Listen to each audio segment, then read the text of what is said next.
And there we go, that microphone is on. Welcome everyone, I'm your host, DrFox2000, and you're watching VolcanoX live stream. And yes, it's a late start today. I am exhausted, trying to get home quickly was no fun either, and it was just one of those days. Anyway, thank you for the welcomes there from Hermione and Fluffy. I didn't get the package yet, just so you know. And Kevin and Alba, and they're going so fast I can't even keep up. And Henry Nelson, Grandma B, thank you. And Silicone Avatar is also here. Thanks. And welcome. And Michael Olson saying hello, Doc. Okay, cool. Can you talk to the lava gods? I have tried. We even tried sending out the hot dogs again, and I don't know what's going on. Anyway, thank you everyone for the welcomes, and I'm welcome to you. And wow, Juliet starts things off with a wonderful ice cream cone. I need one of those, Juliet. I'll let the stream run itself, and I'll just go have an ice cream. Thank you very kindly, and just get that written down. Awesome, I got it. Thank you, Juliet, for that wonderful super sticker, specifically for Doc. Awesome, I will enjoy that. Okay. All right, I'm going to go take a break now. I'm going to go get some ice cream. I'm kidding. I'm going to be here for a little while. Yeah, and we'll take breaks when we can or when we need to. Let's get at things, though. Say hi to everyone, and welcome to Sharon Stewart and Juliet, of course, Henry Nelson, and Kevin Haynes, and Alba Girl, and Lizoid, who was first in the channel, and Dan was a very, very close second. We got Henry. Susie is here. Welcome, Dan. Yep, gotcha. Grandma B is in the house. Lizoid, of course. We got, going up here. Siba is back. Welcome. Hermione and Fluffy also on board. Grandma B is back. Welcome, Grandma B. And Chung is here. I'm not sure who Chung is, but all right. And we have Michael Olson on board, Linda Schoof, and Silicone Avatar popped in. Good to see you. Let's see who else we got here. Siba we got, Alba Girl we got, Michael we got. All right, I'm moving on up here looking for other names, and boy, they're a chatty bunch. Liz Markman Moyler is also here. Welcome. And yeah, we got Juliet, got Chung. Let's see, Kevin Williams we got. Going South is here. Welcome. Who else we got in here? Still scrolling upward. Boy, this is a long list to go through and find names. Yeah. We got Linda. Yep. Boy, all these chatters, and I'm all the way to the top. Rayola Reisner, there we go. And that's the fourth one from the top. And we got everyone else in here. So, all right, that's all cool. If I missed people like CVET69, just speak up. And yeah, of course, welcome CVET. Big one coming, please don't... Please, not on the runway at Keflavik. No, you don't want that there. No, I don't know if a big one is coming. That's going to be interesting if one does. Yeah, let's talk about what's going on there. First off, so obviously no eruption as of yet. We haven't seen any lava popping up anywhere. We did get, well, you can obviously see on the screen, the bottom left-hand side is a different view. We're going to go explore that one. Top right-hand side is a different view as well. That's from Ruve. and they got their camera on Thorbjorn, and it pans around a little faster than the other one does. So this is the Action Hunter, and I think that one is going to be good for us to be able to see a little bit more quickly as to what's going on. The still cams, pardon me, still cams are okay. We don't worry about them, but they kind of sit there and do their thing. We got the one looking at the Blue Lagoon, the other one looking over at the power plant, and that is kind of the way it is there. One is from mbl.is, and that's the left-hand side there, and Visir, I don't know if I said it right, Visir. Anyway, that's the Blue Lagoon over on the right-hand side.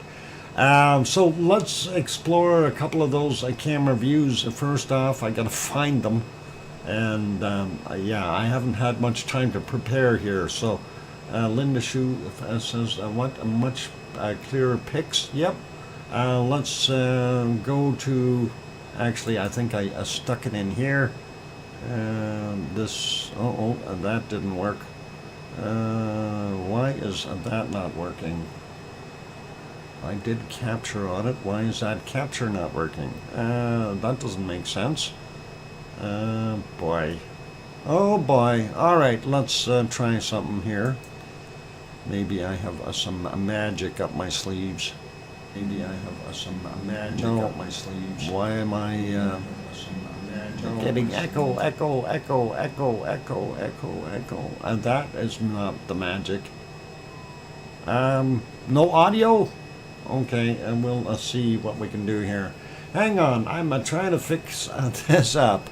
Why is that? Well, that is correct there. Why is that not showing up there?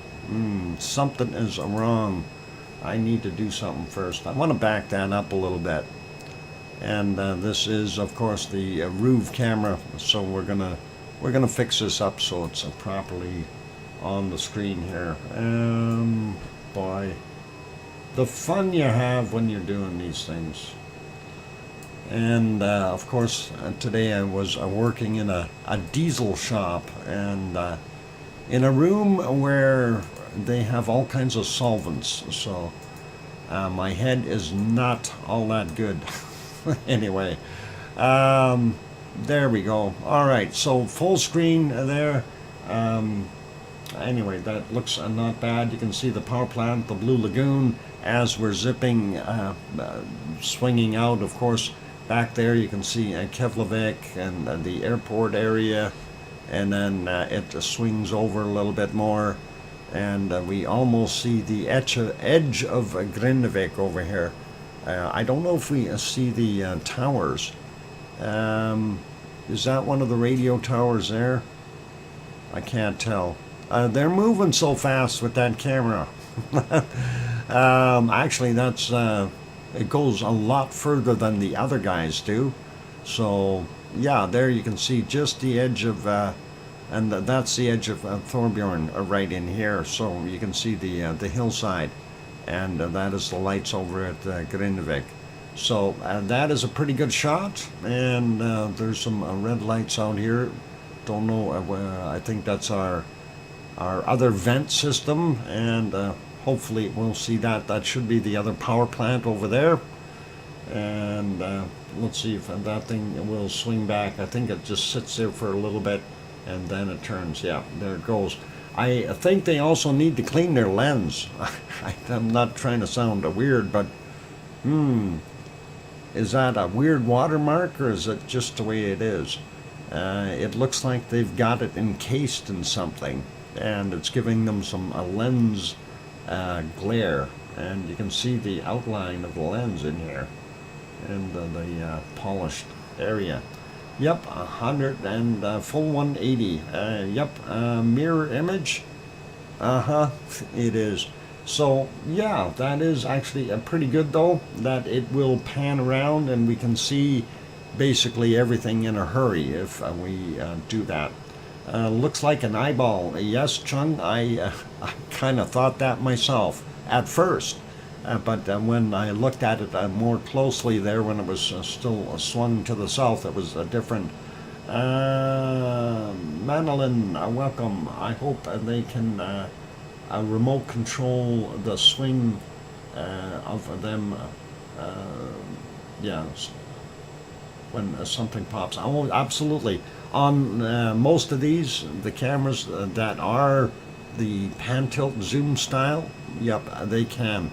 They can zoom in and out. They can, of course, adjust what they're looking at, but they're limited in the sense of you can only go up to basically the horizon, or the 90-degree mark, if you will, or well, horizontal from 90 degrees down to horizontal, and you can't go any higher with most of these unless they're a specialty, really expensive cameras. And I know what they've got, and they're not that high end. So, although they're expensive cameras, but they're not that high end. Dr. Fox, the police that closed the road and that leads to the Blue Lagoon. Ah, they've closed that road, and that is very interesting. Thanks, going south. And when did that come about? Was that today? And I know they closed the Blue Lagoon for 10 days or something, or whatever it is. But I wasn't aware that the police have closed the road there, because we are still seeing that traffic, and obviously they had to get in there somewhere. They are evacuating. I don't know. Well, from the Blue Lagoon, yeah, basically they're shutting the place down and getting out of there. And from what my understanding is, the power plant is on a minimal staff there, and if they have to go, apparently they can control the power plant remotely for a certain amount of time if it's untouched. But I mean, if you got an eruption popping in there, something may go down as well. And yeah, it says, Linda says, no evacuations yet. Well, they haven't really evacuated. I don't know if the people there, because the Blue Lagoon was closed, or is now closed. I still see people driving in this particular shot, and this would have been in the afternoon. Almost 5:30 in the evening, and you can still see there's one car driving past the Blue Lagoon and one into the Blue Lagoon's parking lot. So I don't know. Kind of makes me wonder, and you see a lot of traffic going down the highway as well in this particular shot. So that's 5:30ish in the evening.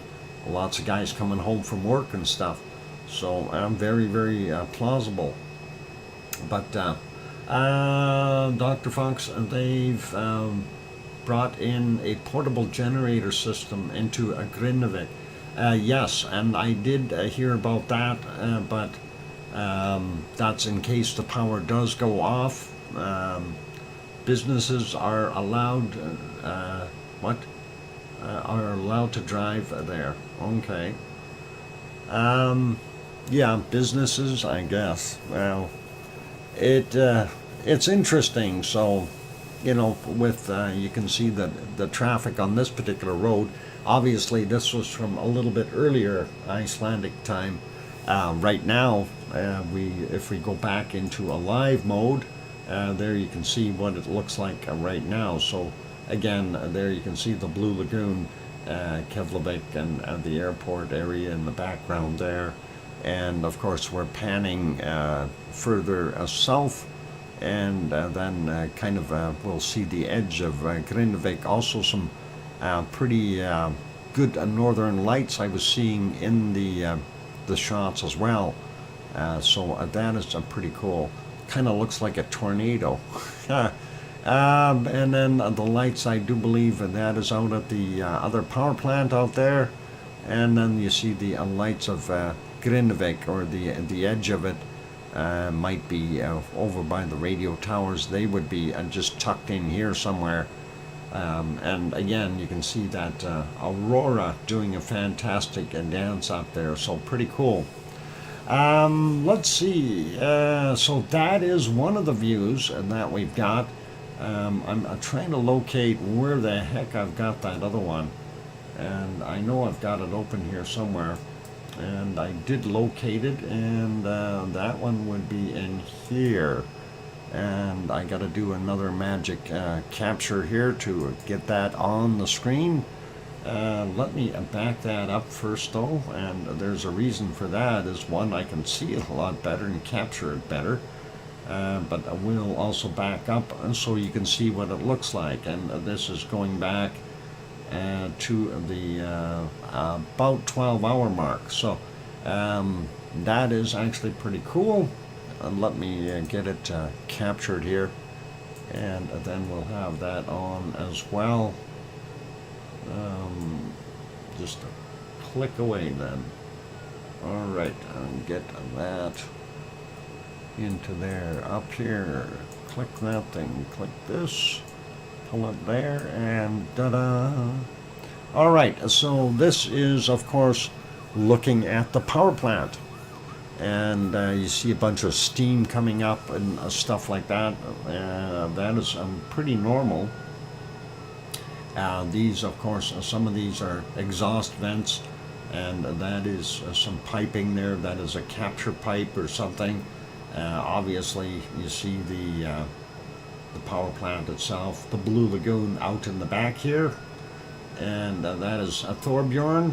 And if you keep going down that highway, you will end up in Grindavik. If you keep going this way, you'll get to the other highway, which can take you either north to Reykjavik or south to the airport and Keflavik and Reykjanesbær, that area. So that's kind of what we're looking at here. Now this camera didn't move. This is not panning or anything. I'm sure it is a pan, tilt, and zoom, but it is stationary right now. And hey, Sharon Stewart is here. Welcome. And who else? Don Arnold popped in. Welcome. We got Julia. Yep. Sharon. Yeah. Who else? Kevin Haynes. And Janice is here as well. Welcome. And I think I got everybody now. We got Grandma B. Michael. We got. All right. So. Yeah, that's kind of what we're seeing right now, earlier in the day. This was from 1:45 or 12:45 in the afternoon, and that's what it was looking like. Beautiful day there from the looks of it. Very enjoyable. Nice day for a volcano, maybe.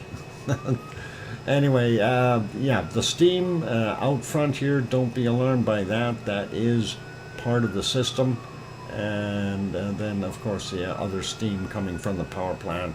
It is a geothermal system there, so that's what they're doing. Capture tank up here, and then the other pipes and stuff are further over on the left hand side here, and that's kind of it for that one. So if we move through the day, it did have a fairly decent sunset, and that was a kind of a nice shot there, if somebody is so inclined, and you can see the beautiful colors, and they do get some nice sunsets there.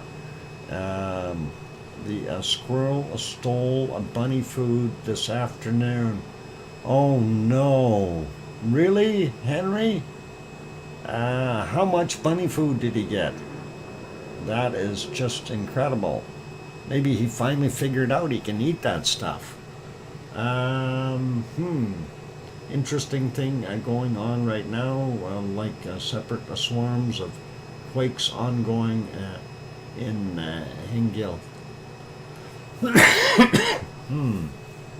Well, it could be, but the depth is what you got to look at, Mr. Pillar. And when we were looking at the depths of those quakes, they're still quite far down.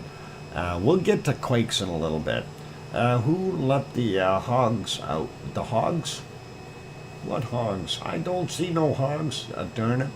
Anyway, that is pretty cool. So let's put that one back on live, and of course that one is what we're seeing there. If we go to the other one here, or just actually, let's have a peek at, oh, where's that one? I got too many windows open here.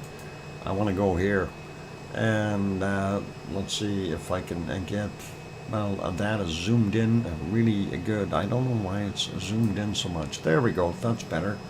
All right, so I have that set at 3 hours for the quakes, and you know, the last 3 hours, there's hardly anything. So what the heck is going on here? Anyway, looking at it, we are down to 88 quakes for the last 3 hours. Let's put it on 24 hours. I know that's going to just poof, magically make everything look crazy. And there it is. So after we've had those big quakes, how come we got so little now? And it's like it all just died off. And very, very few quakes. But I mean, we did have a tremendous amount of activity here. These 4s that you see in here, 4.45, 4.56, 4.32, 4.8 over there, 4.73. Just you know, just loads of energy being released here. And the last we heard was it was 2K of seismic energy being generated there, and that was prior to those extra quakes. And I'm wondering if the calculations have gone up a little bit. I would have to think so. But if we see something around, you know, a couple of 4s coming up, I don't know. Are we going to see some magma really quickly, or are we going to just be sitting and waiting for it to make its way up? So some of these 2.7 to 3 kilometers down is what we were seeing on the big 4.5, 4.45, that kind of depth. So is that telling us that we are seeing that magma slowly getting up there and pushing its way through? That part of the peninsula, well, you know, it's been raised and lowered and raised and lowered. Most of that rock in there should be kind of crunched up a little bit, and that's kind of what I would think. But it's interesting to see that. Let's throw this back on the 3 hour mark, and you know, just take a look at it again. So in the last 3 hours, where is the action? And we are really not seeing that much action. And over here, just taking a look at the depths of these, 1.29, and that's 5.4 clicks down. This one is a 0.78, and it's 4.2 clicks down. This one, 1.2 in magnitude, and 5.2 kilometers down. So where's all the shallow stuff in here if we do have magma rising? You know, scroll to the east. Yeah, we'll get there. We'll get there. Hang on. We're not done over here yet. We got to take a look at this. This one is 3 kilometers down. It's a 1.5. And that is from 34 minutes after midnight. So this is a 6.8 clicks down, a 1.2. And this is a 6.2 clicks down. So magma is you know, if it's that far down, I don't think it's going to come up too quickly. 5.6 kilometers down at 23:55 is the quake there. This one, 5.4 clicks down, only a 0.8 though. 0.4, 3.6 clicks down. And this one is a 5.2 clicks down. And then, of course, we've got, you know, the stuff here doing its thing. And you know, we know the sill intrusion is in this area, and of course, when we look at that, you can see where it's caused uplift, and that is in that shot there. So that is pretty cool.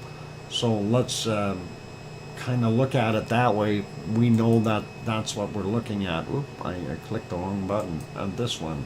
There we go. Right in there, and we're not seeing, you know, anything rising up. So I'm kind of going, what's going on?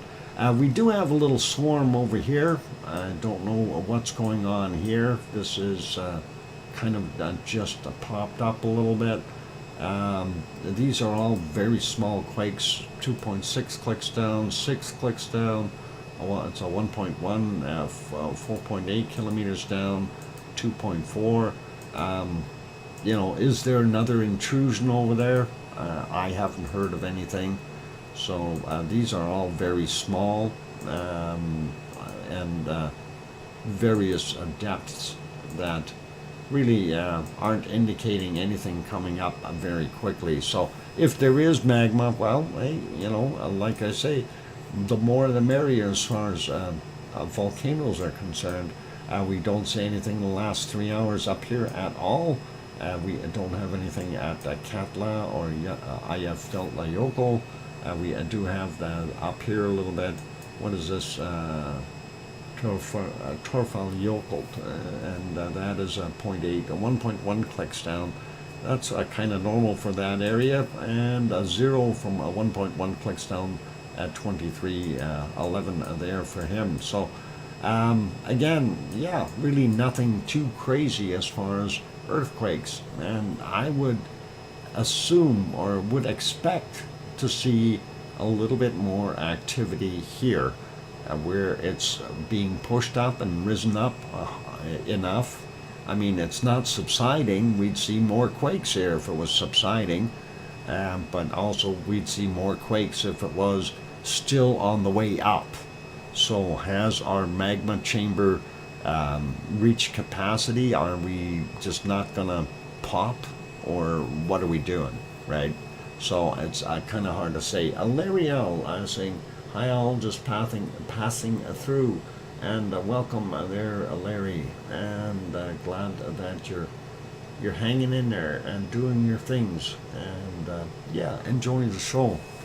Anyway, let's leave those be. I'm going to put it back on that view, so we have that for later. I'm going to put it on this shot here and get rid of that big banner that's in the way.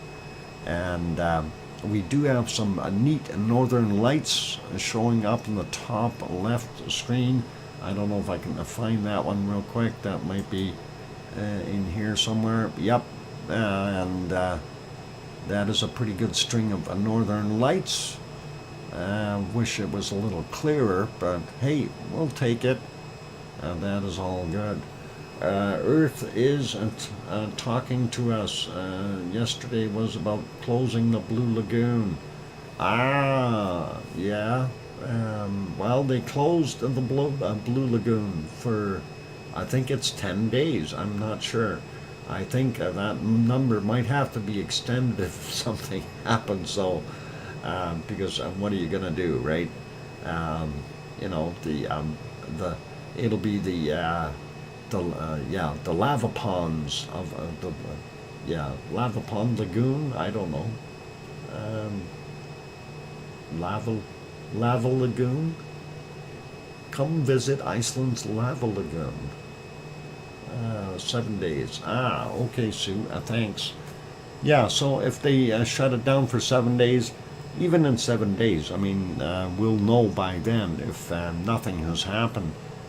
But you know, from what we see here, well, we have a pretty good chance at something popping. Sorry, I had to take a drink of Pepsi. My throat was getting dry. The Red Lagoon, yeah, or the Golden Lagoon. How about that? That sounds more attractive. The golden lava and a Golden Lagoon. That means it's a really hot place. I think that'd be a pretty wild and pretty cool. But yeah, you know, it is interesting though to see this kind of not pop yet. you would think that we would have seen an eruption somewhere within that area, and so far nothing. It would be sad if the Blue Lagoon is destroyed. Sheba, I do agree. Same goes for the power plant. I mean, either or. The Blue Lagoon is privately owned, but the power plant is a part of Iceland, and that is a loss. I mean, they do have 5 steam turbine style generators there in Iceland, or geothermal plants as they call them, and they do produce 25% of Iceland's total power. So if losing the Blue Lagoon, you lose about 5% of power capacity, and I mean, that's not going to shut everything off in the world, but hey, for them, that is still a 5% loss, right? And that has to come from somewhere. Places like in Grindavik, if they lose power, of course, that is going to be detrimental to them, because they're also getting hot water and heat from the Blue Lagoon.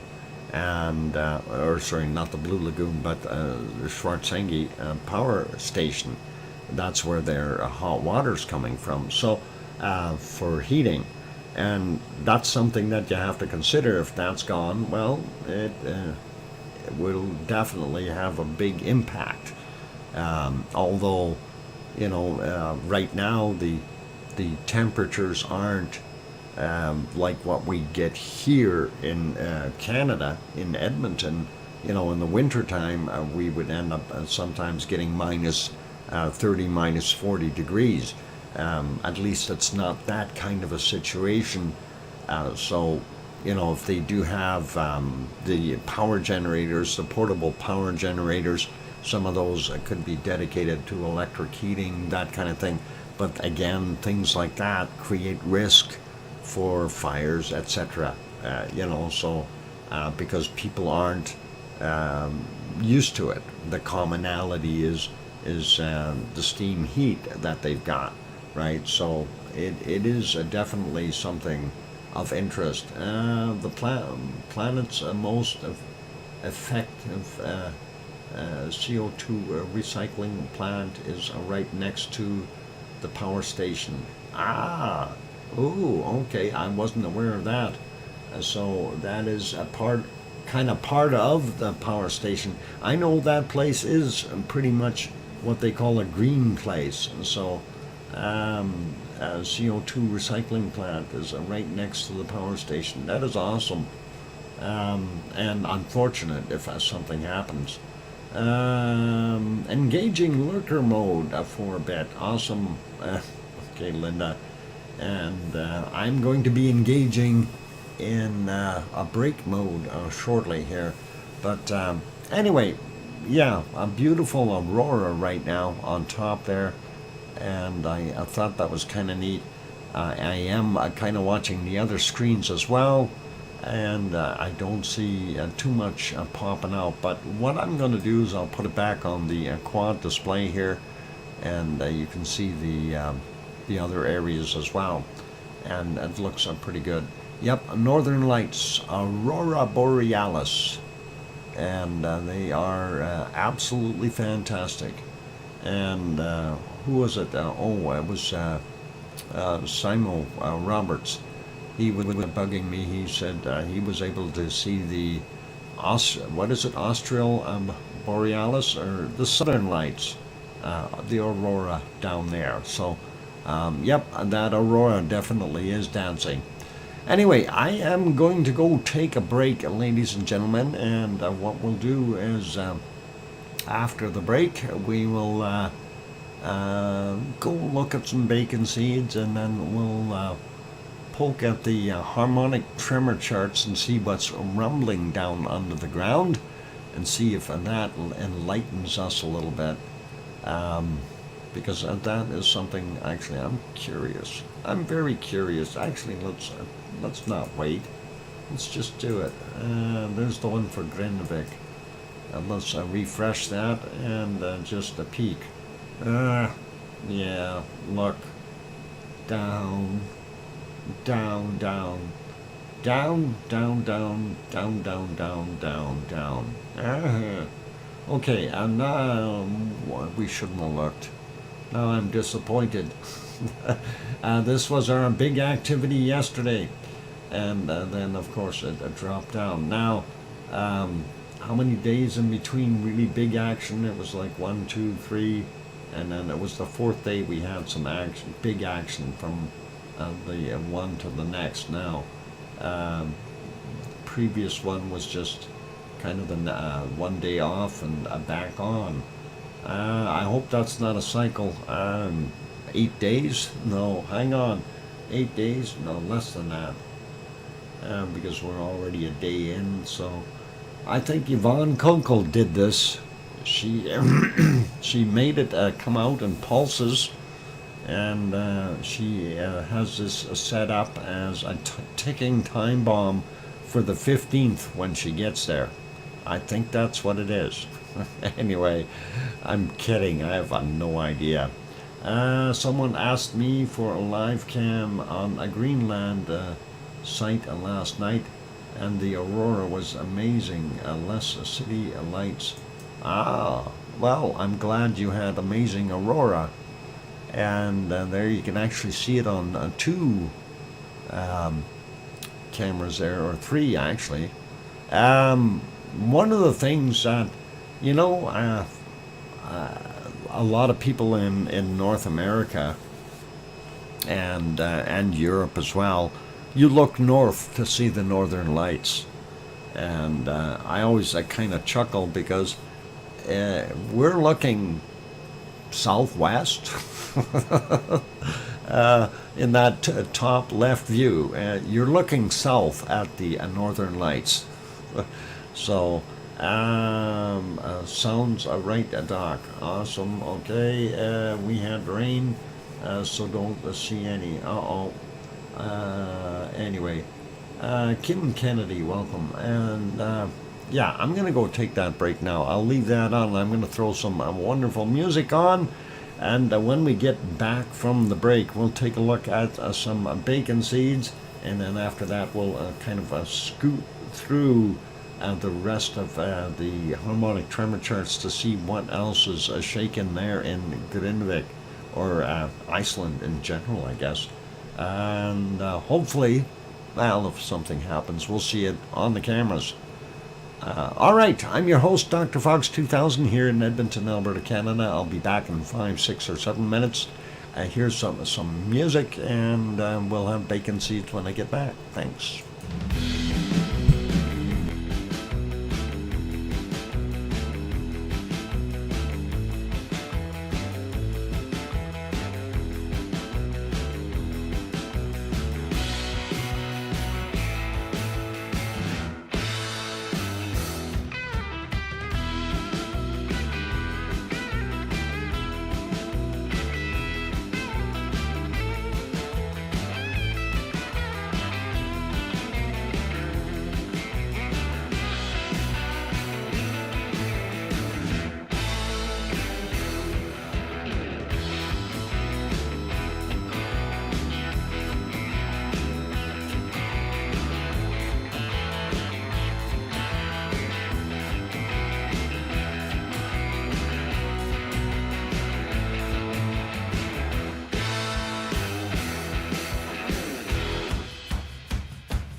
And there we go. That microphone is back on.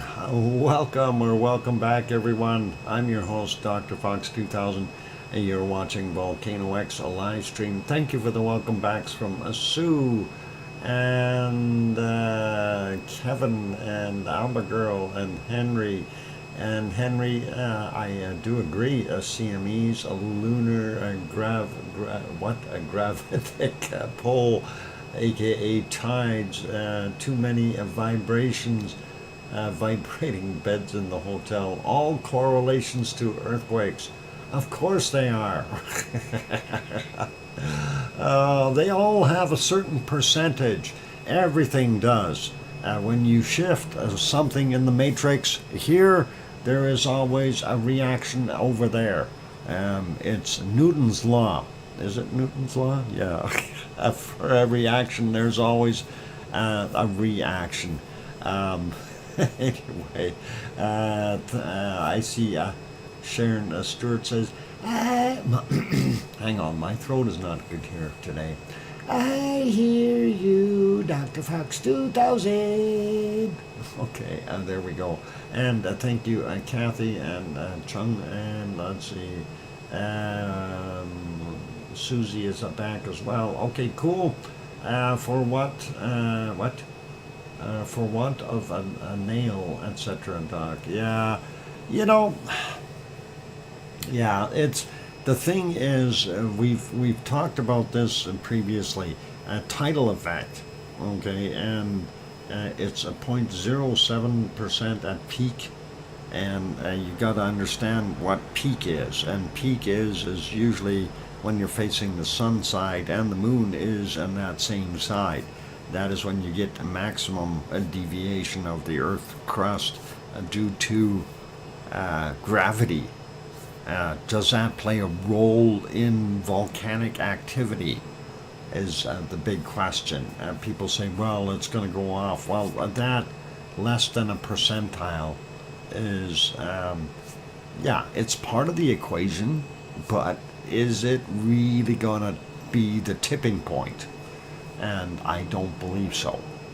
It's too small of a sliver of an effect in the things that go on there. The tectonic movement is kind of the principal factor of causing shaking as far as the volcanic activity itself, pressure, gases being the main driver to any volcanic eruption. And of course, it depends on the quantity and quality of the gases within the material coming up, and that will determine, of course, how violent of an explosion or eruption, I should say, you may end up with, or you may not end up with any. One thing that we do know, this particular area that's being uplifted is what they refer to as a sill intrusion. In other words, it's a fairly flat laying area. So the pressure, if it's built up over a larger area, it may uplift a whole bunch of area, but is it enough to pop through in one of these places to be able to get out? This is something that we got to really, really consider. If we do still have that inflow of magma into the chamber, that they calculated, and they said yesterday it was an average of 5 cubic meters per second flowing in. If we still have that build up, that means we're going to see more uplift. And I'm curious to see if tomorrow that maybe they register a little bit more uplift and we can see something else happening there. Who knows, but we may even get an eruption tonight. We've seen this before, though, like as far as having a massive amount of quakes, and basically then the quakes die off, and then all of a sudden, poof, somewhere in that vicinity, it magically erupts. So we'll see what happens with this. But anyway, Wasn't I supposed to get some bacon seeds on here? Darn it. Did I even take a break? Let's go grab some bacon seeds, you guys. And this was the last bacon seed from yesterday. And that was pretty cool. And then our wonderful Piggy, I think, sent us a few more. And we'll see what the Piggy sent us. And let's start out with this one. Looks like somebody's into the changing of seasons. A little Piggy with a Santa hat. And there we go. This is another fun thing. I think that one definitely needs a hogwash. The tides made him do it. That's right. Don't eat Tide Pods. Oh, hang on. That's a different tide. Anyway. Yep, definitely hogwash requirements needed for that guy. And here is another one. That is, I think he needs a little bit of a hogwash too. Yep, that is pretty awesome. Anyway, let's keep going. Yep, more hogwashes. This guy, nah, I think he's okay. He don't need no hogwash. He's inside. He's one of them comfy inside pigs. He likes being in his house. That is a pretty awesome shot. And let's get to our next one. And that is, and this little burlap guy. I think we might have seen him before, but I still think he's cute. He's got a gorgeous little smile and blue eyes. Awesome looking little pig. And that is cool. He wants, what? Yeah, he wants ice cream. I want ice cream too. Here's another one. I think he wants some ice cream too. He's got a smile on his face and ready to go. And sitting in a white, I don't know, is that a white daybed or a crib or something? But definitely looks like he's living a posh life. Pretty awesome for a pig. Anyway, let's get to our next one. And what do we got here? Got a black eye. Yeah, that one did. A new piglet, week 1. How to feed them. Look, he's waiting for food. He's a week old. He looks pretty healthy. That is awesome. Somebody's giving tutorials, I guess, on somewhere. That is pretty cool, though. Nice to see. And he wants num-nums. Yep, of course. Always want num-nums. Okay, and my computer just started revving up for some crazy reason. CPU being used 100%. I wonder what is going on. Probably Windows updates. I hope it's not buffering or anything like that. But that was absolutely crazy. Let me see. Did it create anything? No. CME? I hope not. I don't want any CMEs. I heard they don't taste very good. No buffering. Okay, awesome. Let's get to the next bacon seed before things disappear. And speaking of num-nums, that one is getting some num-nums. Enjoying a little bit of a snack, I think. All right, and one more? No, two more to go here. And, the plate is empty, or is it full? Is that bacon on your plate? I don't know. Bacon seeds, maybe. Very small bacon. That is dietary bacon. Yep, itty seed. No, not the bacon, lettuce, tomato. No, this is just bacon. Anyway, here's our last one. And speaking of ice cream, there you go. I kind of figured I threw this picture in. I had to throw that in. I found it and I thought it was perfect. The ice cream cone, and since somebody brought that up earlier, you're dead on the money. That piggy is getting his ice cream, or her ice cream, and she's got a big cone, and the tongue is hanging out, waiting for it. No, it's time for the big ice cream cone. I agree with that, Piggy. Yeah, that is an awesome looking cone too. I think I'd want one of those. Um, yeah. Anyway, that's the last bacon seed, so I figured that should be good for you for today. And thank you, Piggy, for sending most of those in, and hope that you had a chance to enjoy all of them. And of course, we did enjoy the other ones as well. So always nice to see those bacon seeds. And I know we are well over 5,000 different bacon seeds. Well, I don't know. I think we probably got about three or 400 duplicates out of that. But we are 5,130 bacon seed photos. So that's quite a few. And if we take, we take a few percent off there for duplicates, it's still quite a chunk of drive space with lots of those different photos on it. So pretty awesome. And maybe that's something I got to do too, is check my drive space one of these days. Maybe that's why we're getting more revving up. Maybe I'll do that during the next break. I haven't done that for a while, so hope you have them backed up. Not yet. I do have them stored in two different places on this machine, but I don't have backups yet. I do need to get my keister gear here. I do have some USB sticks that I do want to dump them onto. So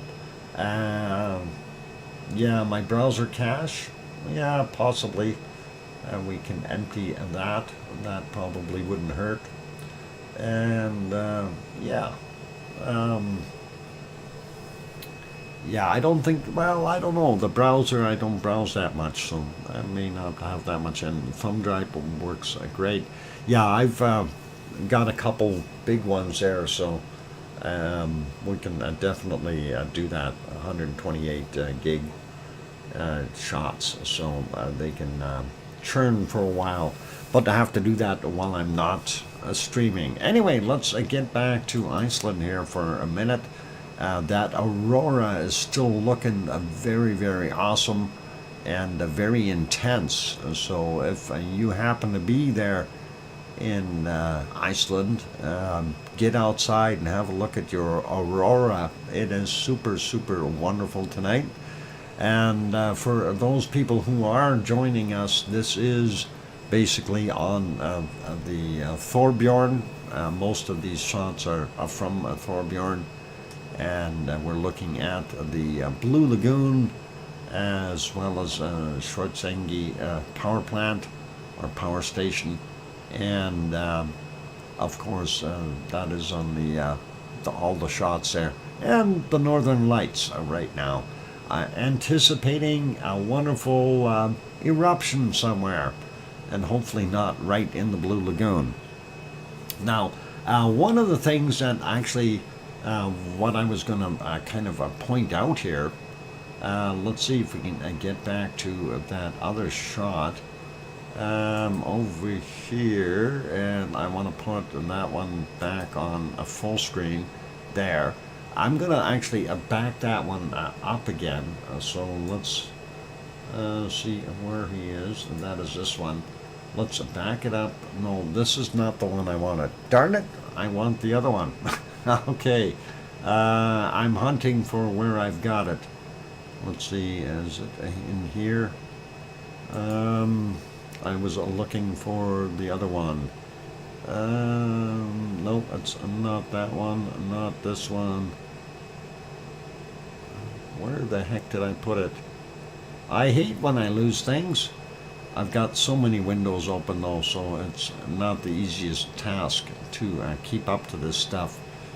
Yeah, let me see if I can find it on the other shot here. On one of the new ones is what I was actually going to refer to, and that would be maybe here. No, I don't think I've got those in there. All right, Okay, this is the northern lights there at looking at our Katla shot, or not Katla, our Rebbe shot. So that's what it is there right now, and you see the lights of Reykjavik in the background. That is Cape Lear. So that is from that shot. If we go through the other ones, this one, of course, is there at looking at Schwarzenegger, and of course you can see it going across. And again, the lights of let's see, yeah, this light is from Reykjavik in the background here. So a pretty cool shot, and I kind of like that one. That is a nice. Jona, welcome Jona, and Jona is in Iceland. Jona is, if we go a point over there, she's somewhere over here. And Jona, did you go outside and look at the northern lights? Jona is over there somewhere. And go outside and wave at us. Oh, that'd be awesome. Anyway, that is some pretty spectacular northern lights actually right now when you're looking at that. That is really quite nice. Very, very awesome. Jona, you no, too cold. Oh, come on, put on a jacket and go out and have a look just for a minute. You'll be amazed. And Jona, have you ever heard the northern lights? Have you ever heard them? Since you get them there quite often, have you ever heard the northern lights? Because I know they make sound, and I'm wondering if you have. No, you've never heard them? Okay, that's okay. It's interesting. They have sound. Well, the sound that I heard on a few occasions sounded more like almost like, and I don't know if you're going to understand this term, white noise. And I mean, it was a dead quiet, and then all of a sudden you hear a white noise, and yeah, exactly, the crackling thing. It's like static. Yeah, and with something getting ionized, I don't know, in mass volume, I think it has to have some kind of a reaction there. We probably would be able to hear the northern lights relatively clearly.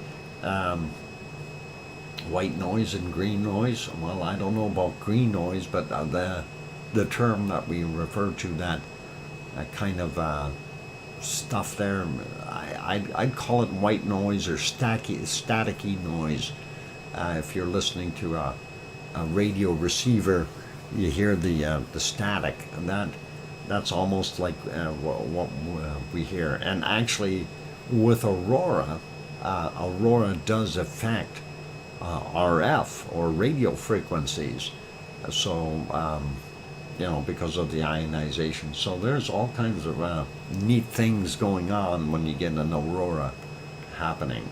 Michael, does it kind of sound like high voltage? Yeah, sometimes, Michael, yes, sometimes it does. I've heard that.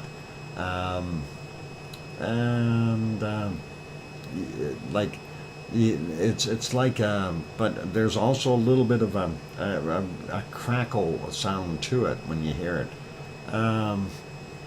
Hey, Peter, welcome. The problem with hearing it, I think, is if you're anywhere where you have, noise, you're not going to hear it. The times that I did hear that kind of a noise there, that crackling stuff, was when I was really far, far away from anywhere as far as civilization is concerned, at least almost, I'd say 100 kilometers from the next person. Okay, so when you're that far away and you have no other ambient noise polluting your hearing, you can hear these things. So it is pretty cool, and it's awesome. Anyway, yeah, in addition to having beautiful northern lights, we are actually looking at magnetic lines, right? Well, no, that's not true. It's not magnetic lines. What we were seeing is the ionized particles. Okay, it's when that stuff hits, we're not really like seeing magnetic lines. It's the density of the ionization that's going on. The solar wind, yeah. Now, one of the things that does happen is when that is drawn in, because of the polarization, and everything kind of draws in towards the north and the south poles more, and that will pull that solar wind in there. So it's really not magnetic lines, but it's just ionization. And I see a UFO exhaust, plasma stream. Well, it is the ionization process. I don't think is hot enough for a plasma, to turn it into plasma. I think it's just lighter ionization. I wouldn't go as far as calling it a plasma. Ionized particles and they're affected by the magnetic field. Certainly are. A big influence. Silversmith looking north. Yep.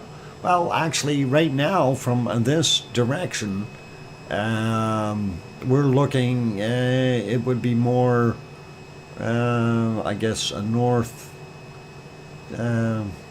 more northwest. Kind of, sorta.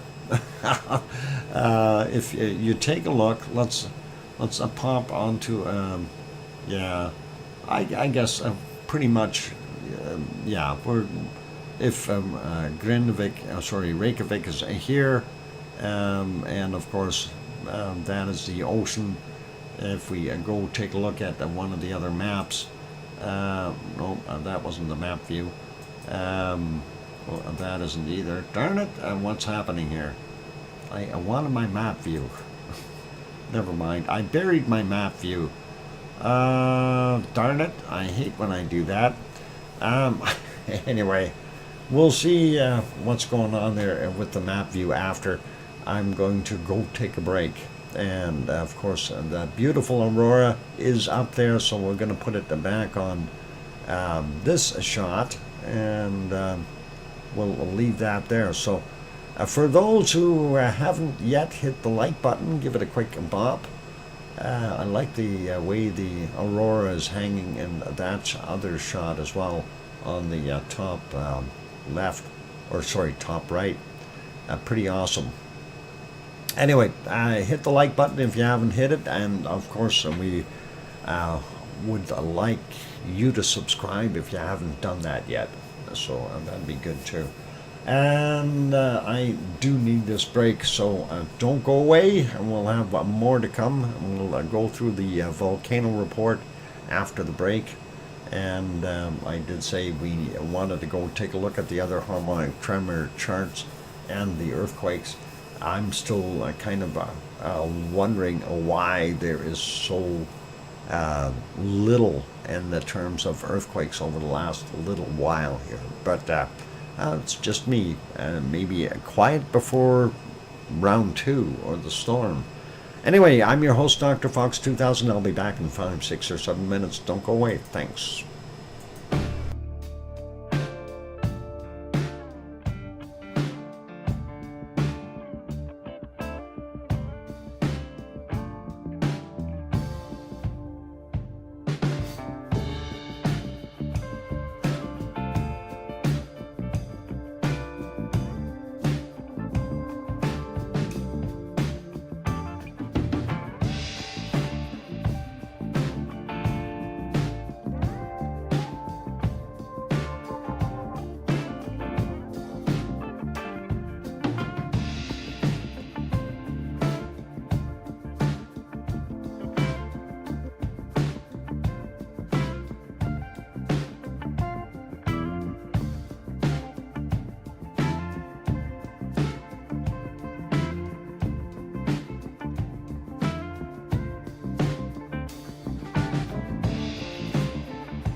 Hey, it's the Jamsters. Welcome back, everyone. I'm your host, DrFox2000. You're watching VolcanoX live stream, and thank you for the welcome backs from Alba Girl and Nighty Night, and thank you. I'm getting sleepy. Alba, have a good night and sleep well. Pleasant dreams, lavally dreams, and we'll of course record any lava we see. Thank you, old mummy of hamsters, for the welcome back, Uncle Doc, and thank you, Sue Hayes, for the welcome back, and then of course Sharon Stewart singing her "I Hear You, Dr. Fox 2000."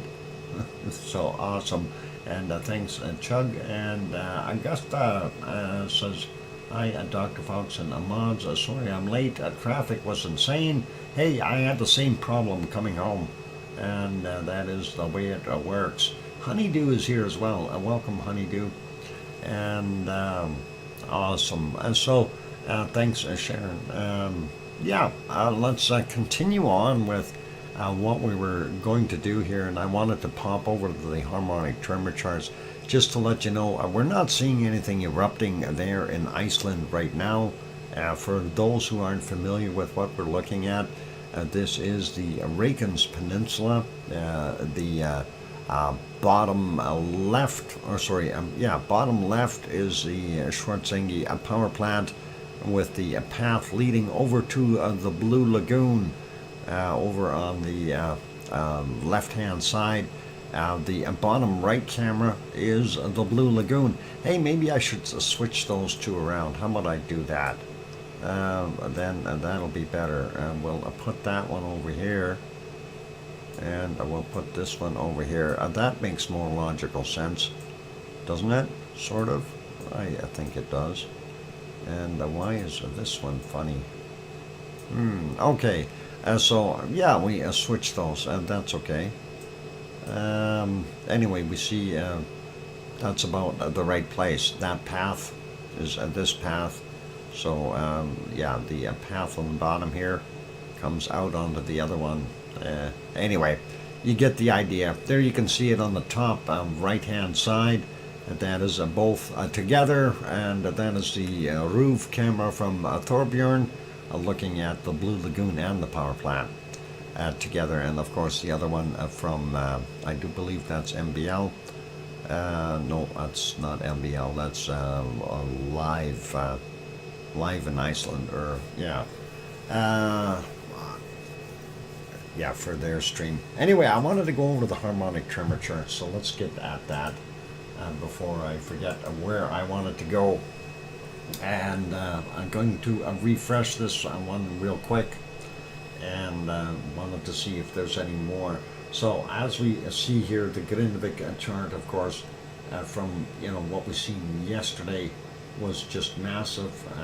The amounts of quakes we had, and for it to have died off with such a big ferocity here, just boom, gone. And as far as seeing things go down, it's kind of unusual, but it is what it is. Not much that we can do about it. Want to go take a look at a couple of the other charts here. Let's see, not her, HRV, and this one here. This is over on our wonderful east side of Fraggerafjall, between let's try that again, Fraggerafjall and Krusvik. So that is where that sensor is, and it looks pretty much the same as what we see there at Grindvik, with that major downturn in all of everything here. So could it be a tectonic movement? And I'm going to say very likely. Let's see, the next one we want to look at here is which one? Likely Krusvik, and then the L, there's a Krusvik, and it too has that major downturn as far as the magmatic, your purple color, seismicity, your basically your, I guess, call it green, if you will, and blue going up and down here, and we see it crash too. So that is as far over there. So that's a little bit further away from the Grindavik area, so it kind of makes you wonder what we got going on there. And then, of course, we're going to go into LFE is the one we want to see here. LFE right there, and this, of course, is right over in the peninsula on the edge of that uplift area. And here too we see a massive decline in magmatic seismicity. Very hard to tell where it is, but it does look like it is lower. And as far as tectonic movement, that has gone down as well. So that's what we're seeing there, and that's Elderp area, the Elderp volcano area, and the other one is the RAH that we want to look at, and we'll check ODF as well. ODF, of course, northern end of Philadelphia. We see that it too had a downturn in magmatic seismicity, and of course the whole thing here as far as the tectonic movement. So let's look for RAN, and where is it? RAN. Have you gone? REN, RAH. Oh, it is RAH. My bad. That is over there by Eldorp as well, and we can see yesterday's activity and today's. Now you notice here in this one it's a little bit more solid, so that is just right on the edge of that magma field, and still no eruption, of course. We do see the downturn in magmatic and seismicity. You can see the green peeking out here, so it definitely has gone down as well. And that is interesting. So if we're seeing that, let's go up to a couple of the other ones here, and we'll get over, we'll use Ausmannsbunga for our Katla one. And the Katla 2 did have a downturn in our magmatic, a downturn in seismicity, and pretty much steady as she goes as far as the tectonic movement. So the fact that we're seeing downturns there is starting to make me believe that we're seeing a larger action throughout the system. And hey, somebody turned this one back on, Askia, and it's about time. I think maybe it got rattled yesterday and finally turned back on. We do see they had a little bit of an uptick, but down it went as well. So what's that tell us? I think that is telling us that we've got larger plate movement rather than a localized thing that may have slowed things down a little bit as far as the building up of our magma chamber. So that is always not a good thing. Not a good thing. The other one I wanted to look at was Grimsey, and Grimsey, of course, being the furthest north point there. And let's see if we can find it. And there it is. So Grimsey too. Yep. And this is where I'm more inclined to believe that it was tectonic in nature that caused our slowdown here. And there we see a downturn in magmatic, and it did pop back up, but dropped quite a ways as well, and is now trying to rebound by the looks of this particular chart. And again, we see kind of up and down, and really dropped off at the end of the day. So did our plates move apart? That's what I noticed with Rebbe and Siggy. Pulsing, followed by a calm, then tomorrow or next day, boom! Oh my God. You think we're going to see a kaboom? Well, you never know what could happen.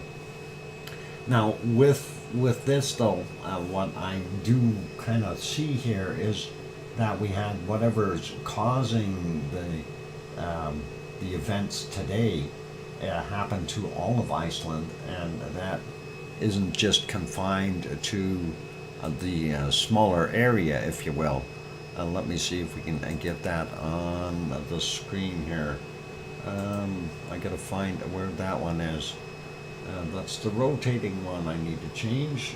That would be right here. I want to get over to the quakes. So when we take a look at, we see our basically our plate boundary coming through here, and you can see it. And there's Grimsey. Where's Grimsey? That'd be the Grimsey sensor. And again, if we're seeing tectonic stuff happening, let's increase this in hours here. Let's go back to 24 hours on this one. Again, we don't see a very large amount up in the north, and nothing in this area as well, but we are seeing some movement, right? So still interesting to see, but if we cut this back by 12 hours, most of the quakes disappear really quickly, and we've got just about nothing up north, and dropping it down to that 3-hour mark just to monitor, we see it's really quiet in the rest of the areas. And of course, even here, it's really very, very quiet for 3 hours worth of quakes from what we were seeing to what we've got now. Mostly that swarm to the east, this one here, and again, I don't think that sill intrusion is that large. Matter of fact, I'm betting dollars to donuts that this is isolated, and this kind of a circle here, and it's somewhere underneath here, and I don't believe it would extend to that degree. Now, that doesn't mean, though, that there isn't another intrusion happening over here, but so far what we see is a very, very tiny quakes, and they all are relatively about that 4 to 5 kilometer mark. This one's 6.9 as an example. I'm just picking random ones. 7.2 kilometers down, 5.2, 5.8 for that one, 5.1 for that one, 5.5 for that. So it just this one's a little shallower, 2.4, but for the most part they're down there, and that is kind of what we got to kind of think. We got a boom box, and we're going to use it. Oh, awesome. Well, we'll see. Yep, we can have stereo speakers, make it happen on both sides. But yeah, that is, and the funny part is, if we did have a larger intrusion, why are we not seeing anything here in the Fragedalfjall, of course, or the Kristevik system? That's all very, very quiet, and I'm surprised we're not seeing any newer quakes. If we do have a magma under here, why aren't we seeing anything moving here? And it's not necessarily just under the Blue Lagoon, but even on the edges of Thorbjorn and those places. And there's the Grindavik sensor. So, and the Grindavik sensor is pretty much right in the middle of all of it, right? Here's the other ones. This is the RAH one, and up here is our LFE one. Just so you can see where those sensors are when we bring that chart up. And we do see the movement, but it's just not all there. Anyway, let's leave that one be, and just a quick peek over here. We'll pop it back over to that one so we get a panning, and yeah, that looks all right.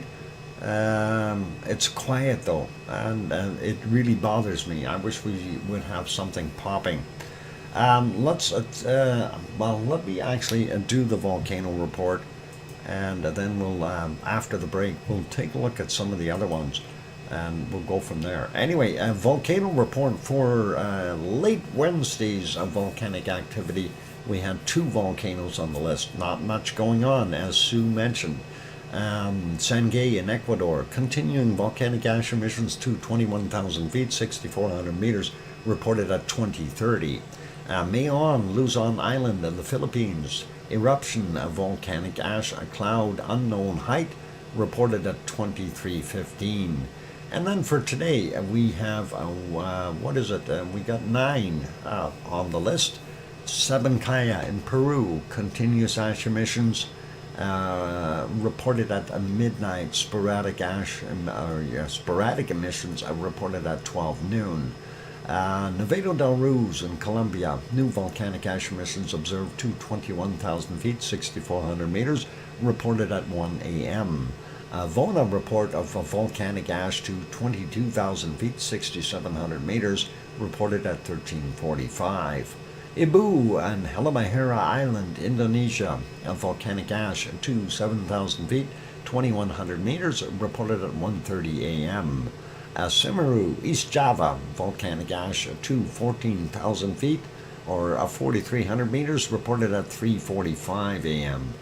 We have Fuego in Guatemala, volcanic ash emissions to 15,000 feet, 4,600 meters, reported at 5:30 a.m. And then sporadic emissions of volcanic ash reported at 13:15. And we have an update for the Rakens, and we'll have to take a look at that separate email. I probably have it loaded. I didn't show it yet. I was too busy looking at the new cameras. Thank you, Sue. And Shivlash, Kamchatka Peninsula in Russia, volcanic ashes not identifiable in satellite imagery, reported at 12 noon.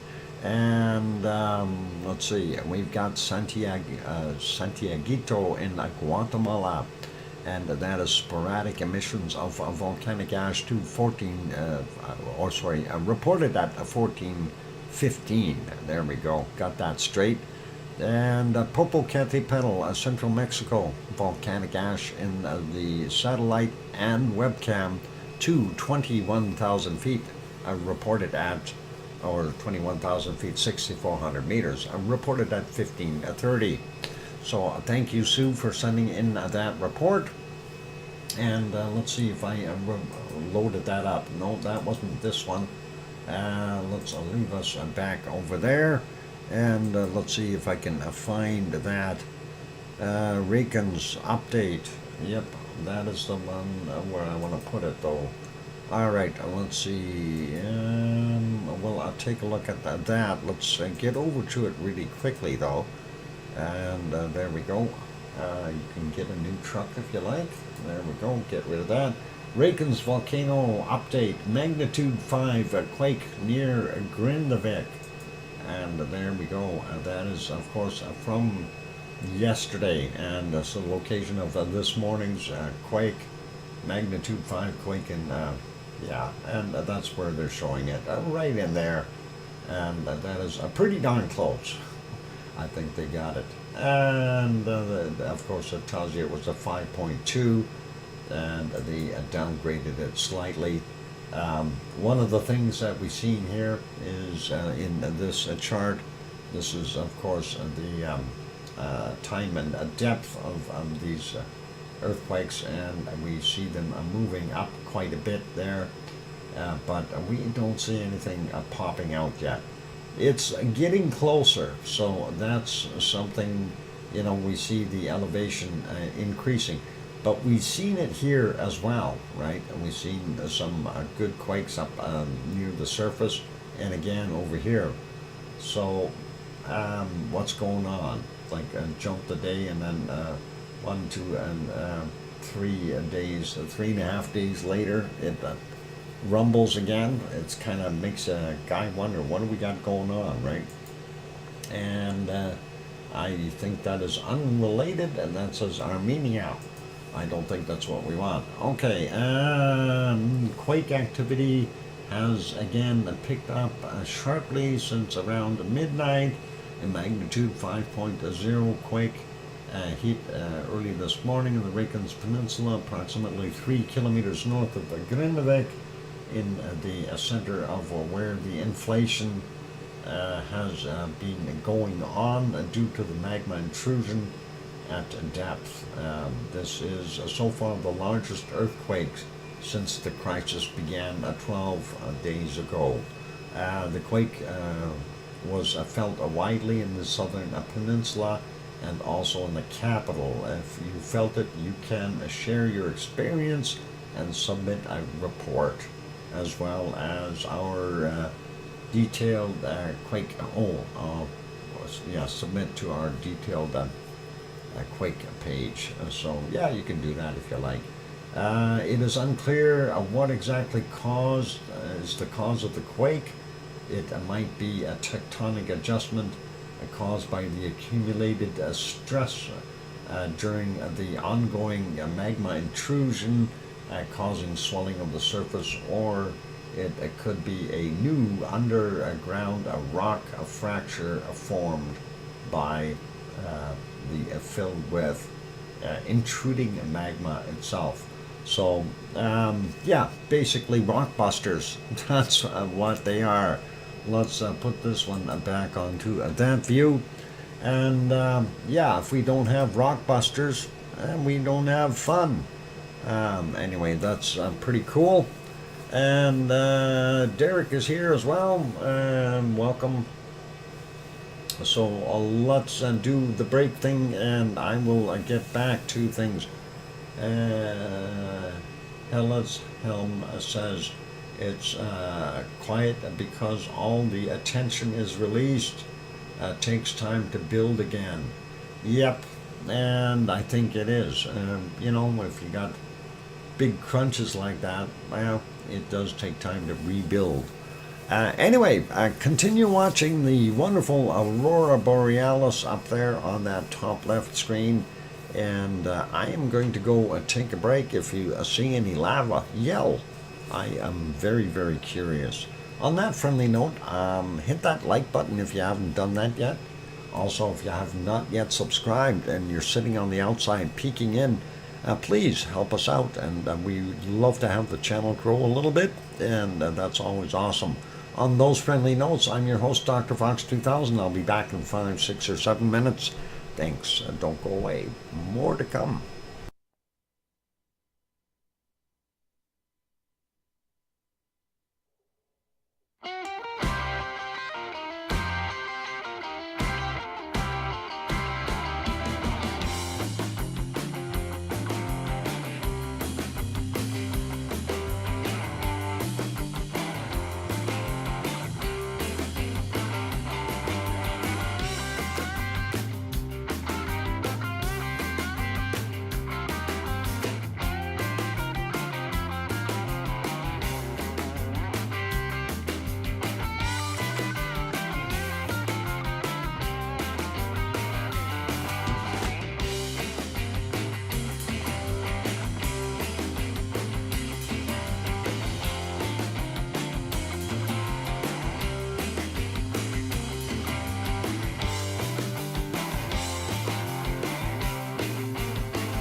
And there we go. That microphone's back on. Welcome back, everyone. I'm your host, DrFox2000. You're watching VolcanoX live stream. And good evening to Yvonne Kunkel. And we heard that some guy said that you paid those lava workers not to let the eruption happen till the 15th. And I don't know. I just can't wait. This anticipation is killing me. That means 6 more days. You realize that? That's a long time. Anyway, thanks for the welcome backs there from Sue and Chung and hello Yvonne and cheers. Welcome back, Uncle Doc, and thanks going south as well. That is awesome. And I'm sure that Sharon Stewart will be in there in a second going, I hear you, Dr. Fox 2000. Get yourself back in here. Hi, Dr. Fox. Yep, Cookster's awesome. Anyway, so basically, in a nutshell, no eruption as of yet, but we are waiting. And of course, Yvonne paid off the lava workers, so we're going to have to wait till the 15th.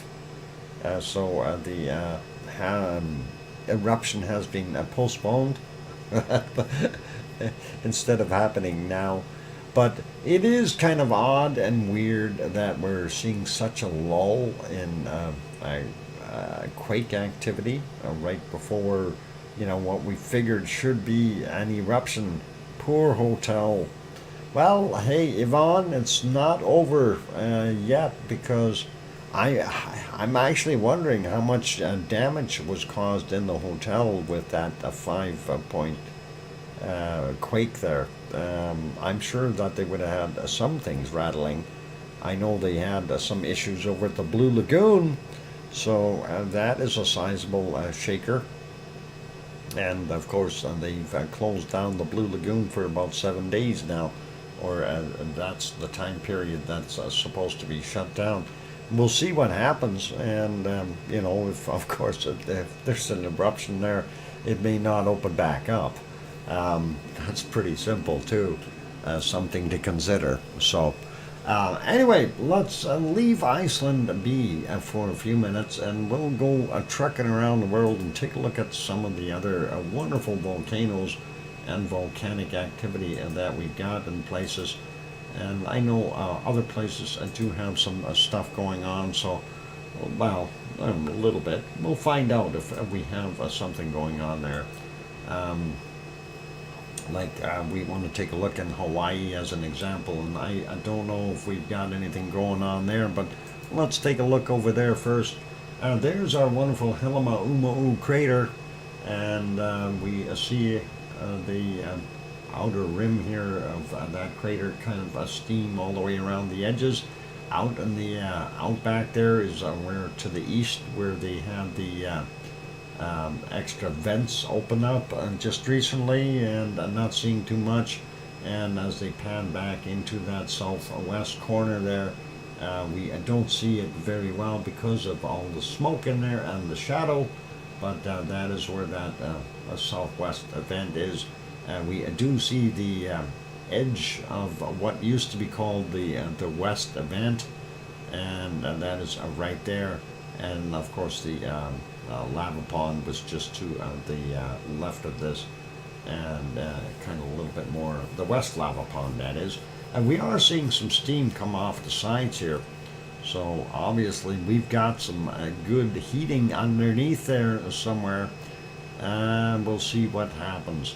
Anyway, real fast, I'm going to take a look at these shots. This is updated, and yep, that is the basic shot there. You can see the vent over on the left or east side. You can still see some off-gassing or steam coming out of the wall over there on the northern portion. And of course the Pig Island right there, and that central vent area. Of course, that has still got some heat to it, and we know that when we see the nighttime shot. and too hard to tell, but the West Lava Pond right in there, and a bunch of old broken stuff over here. Anyway, we'll leave that one be. Go to the next shot. This, of course, is from the B1 camera. This is an old picture. No, it's not. It's from 1608. There we go.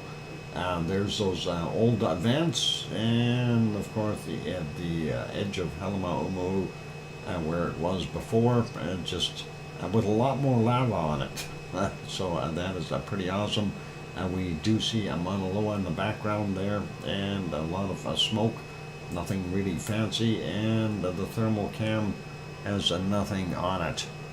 So thermal cam is quiet, so that tells you what we need to know. Anyway, let's leave Hawaii. We're going to go over to the next one, and let's see where I can find that buffering page, because that is going to be, oh, that's not what I wanted to hit. I wanted to hit this. Let's go back there and see if it'll show up. It'll probably give us a commercial. Yep, look at this. There's the game changer, and you should get one of them right away. Actually, I was thinking of one of them. Anyway, that is Popo Pedal. It's 8:17 p.m. there. We do see quite a bit of smoke coming out of there. If we go back a few hours, we do see more billowing going on. And if we go back even further here, let's see what we had earlier. At what is it, 16:39? Is that what the time is there? Definitely some tephra in there, and interesting to see. Earlier, very cloudy, foggy, that kind of thing. Going in here, it's hard to tell what's coming out of the volcano and what's not. That is at 10:56 a.m. This, of course, more snow, and that was earlier. And if we go back to about this point, we see more very dark gray ash plumes coming out of there, and that is pretty cool. Blame climate change. Weeping scorpion. Frigidofelt was until thought to be the Reykjanes Peninsular volcanic system, but now it's considered its own system. Reykjanes is an older system and has erupted before. Yep. Yeah. Well, we know Reykjanes and Krusvik are separate. Fraggerfjall.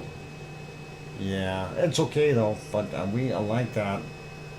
Anyway, that is what we were seeing from Popo Pedal, and that is, of course, about 70 kilometers southeast of Mexico City. This is at 7:52 a.m., so it had a lot of snow on it. And yep, nighttime, clouds, snow, eerie, nice, but eerie, and some dark ash coming out of there. So that is what's going on there. Let's put that one back to live. And of course, I don't think we're going to see too much there with the cloud and the smoke coming towards the camera. It's always difficult to see.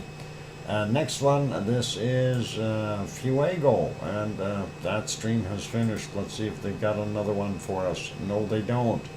We'll leave that one be. So we do not get to see Fuego in Guatemala tonight. Let's see if we can refresh this picture here. This should be a Messiah volcano in Nicaragua. Doesn't look like it's the best of visibility tonight. We do see a glow there from the steam emissions or gases that are coming out, indicating there is lava down in the bottom there somewhere. Let's go to the next one. And it's a jungle out there. This is Rincon de la Vieja in the jungles of Costa Rica, and we don't see it. And well, we had it once. One time we did, but we haven't seen much of it since. Let's take a look further south though, going down to Chile, and let's see, this Yeah, this one here, that was from yesterday. That's what we were seeing at the Villarrica, and that was pretty nice to be able to see that. But let's take a look. We don't see anything at Laguna del Mole, of course. It's not erupting. We're going to see what it looks like today or tonight. And there's a Villarrica, and that is tonight. Fairly clear, which is awesome. And it looks like we do have the occasional Strombolian spatter come out of there. I thought I seen a couple little licks there of lava. But anyway, that is not bad. So we know it is doing something. That is awesome. Let's put that back onto live here. I'm going to put it back to this one. Make that smaller, and we'll get over to our next one. And what do you mean the camera's not available? I'm not there yet. And this is our wonderful Merapi, and Merapi is in central Java, Indonesia. Yvonne was there. Yvonne, when you were in Indonesia, out of the three, between Krakatau, Semeru, and Merapi, which one was your favorite? Just curious, which one did you like the most? Anyway, this is 7:25 a.m. When we've seen that. Quite a bit of off-gassing happening there. We don't see any lava in this shot because it's too light and bright outside. Let's go back a little bit more and see if we can find something in the darkness of the night and see if there was any kind of lava. This is at 4:22 a.m. And what do we see there? We see some chunks going down the hill. Looks like they're playing follow the leader. And there's some other chunks rolling down as well. Very, very cool. And of course, if we let that play, you see more chunks are following it. And that is pretty awesome. And if we expedite this 5 seconds at a time, you see more and more and more of that coming down. And then all of a sudden you see a great brightening. And I wonder if the lava workers are pushing extra material out because of that great brightening. And if you look in the bottom left bottom camera, you can see the color version of that. And you can see the bacon flowing down the hill. So that is pretty cool. Dr. Fox Shivlish is visible with some cloud. Okay, we'll have a look at that if we have the opportunity. But right now we're gonna watch that bacon, and that is quite a bit of lava coming out of our wonderful Merapi in central Java. And yeah, a little bit of bacon. It's not in Iceland though. We wanted to see it in Iceland. I want it to erupt on the site of Thorbjorn. We'll see what happens. Maybe we will. But that is actually quite a large lava output for one shot from that volcano. And it's nice to see that. So anyway, I'm going to see if we can spawn any others. We know there was more activity. And you can see that repluming there a little bit as well. And yeah, there was more stuff going on even earlier. This is about 3:06 a.m. Same kind of an affair. Lots of material coming out of that volcano, and very cool to see. And then prior to that, unfortunately, they had some cloud move in. Thanks for the 4-minute warning. I got a nice response on that quake graph. You got a nice response. That's cool. Speaking of quake, I was trying to load that up. DJ sent me that 3D quake map, and I want to see if I can load that. Maybe we'll do that after the break. It's quite quite a power-hungry piece of software.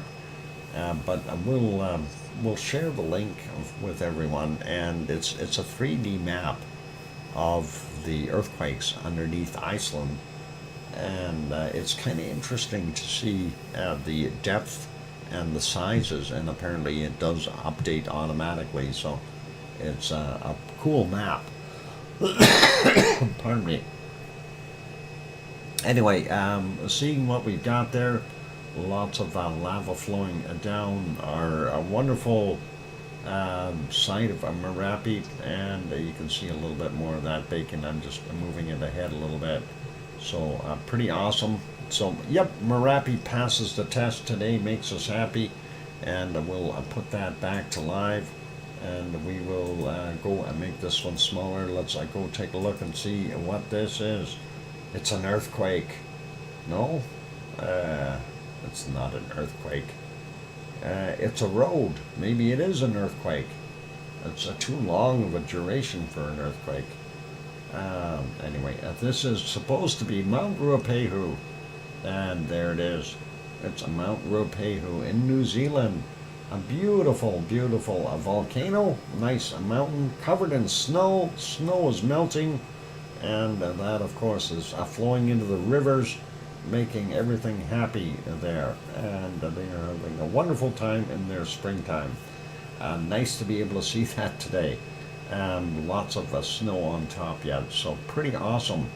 Anyway, we'll let's see if we can go back a little bit. If I was going to say, let's take a look and see what sunrise looked like, since we're already that far away.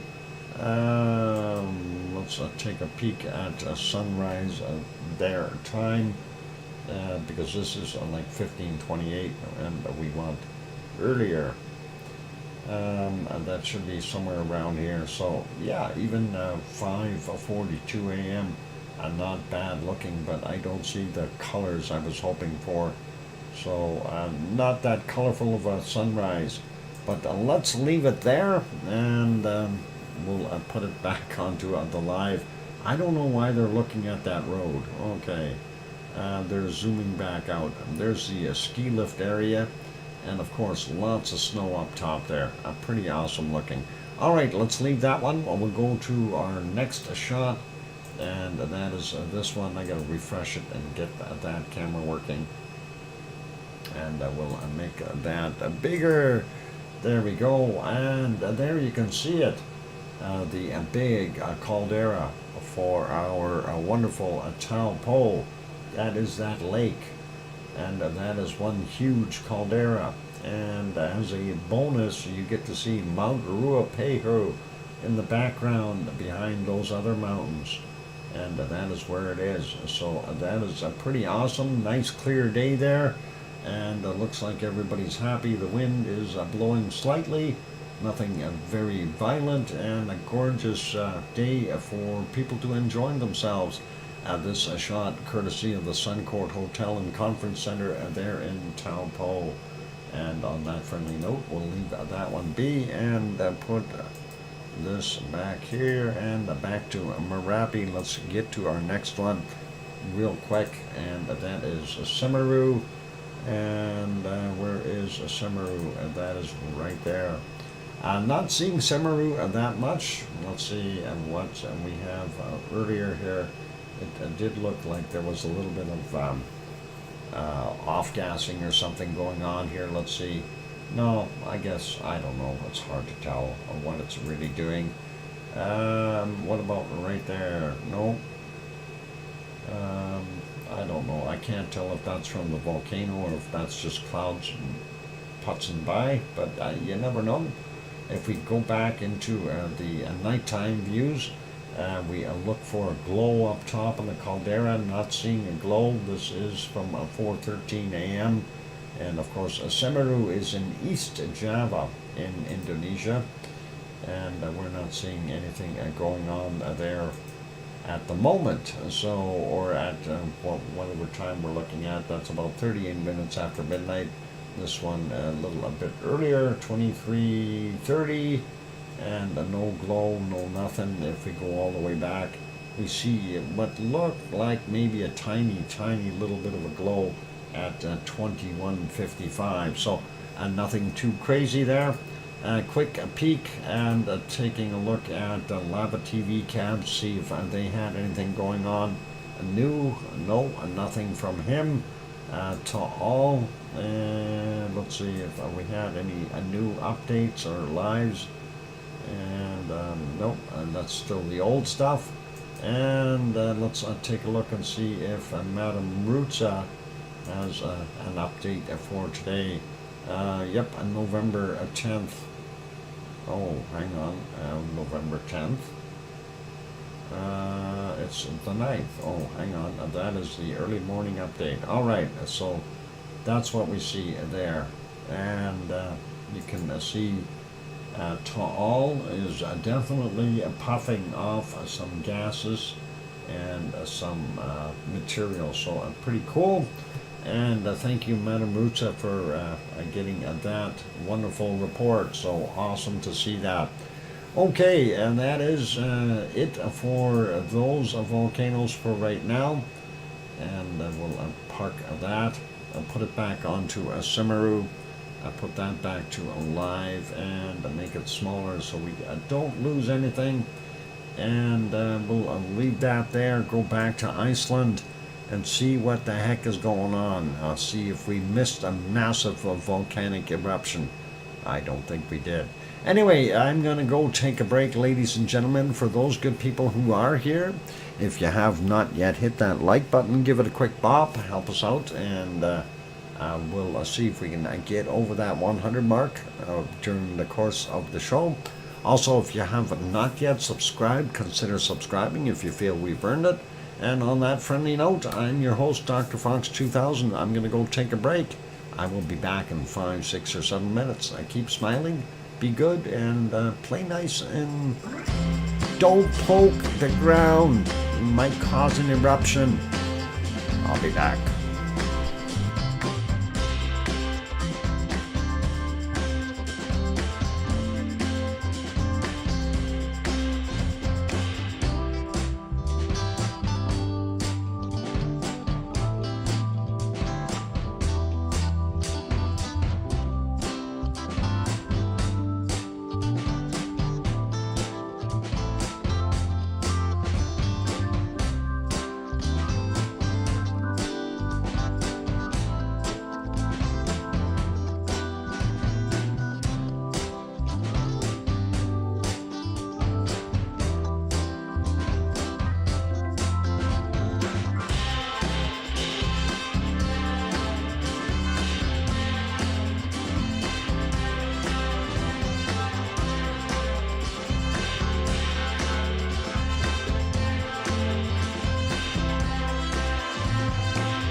And there we go. That microphone is back on. Welcome back, everyone. I'm your host, DrFox2000, and you're watching VolcanoX on live stream. And yeah, let's go do something here. I want to go back. Yeah. All right. We're going to go to Japan real quick. We'll see. Welcome back to everyone in a second, but there you go. I just had to do that. I don't know if you seen that bird, but we'll back that up. And I thought it was kind of funny to see him peeking in to the camera upside down. That is pretty cool. I wonder if he did that before. We'll back up a little bit more. Anyway, thank you for the welcome backs, you guys. I do appreciate that.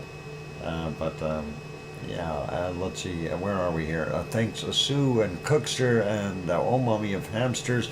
And I hear you, DrFox2000 from Sharon Stewart. And thank you, Susie.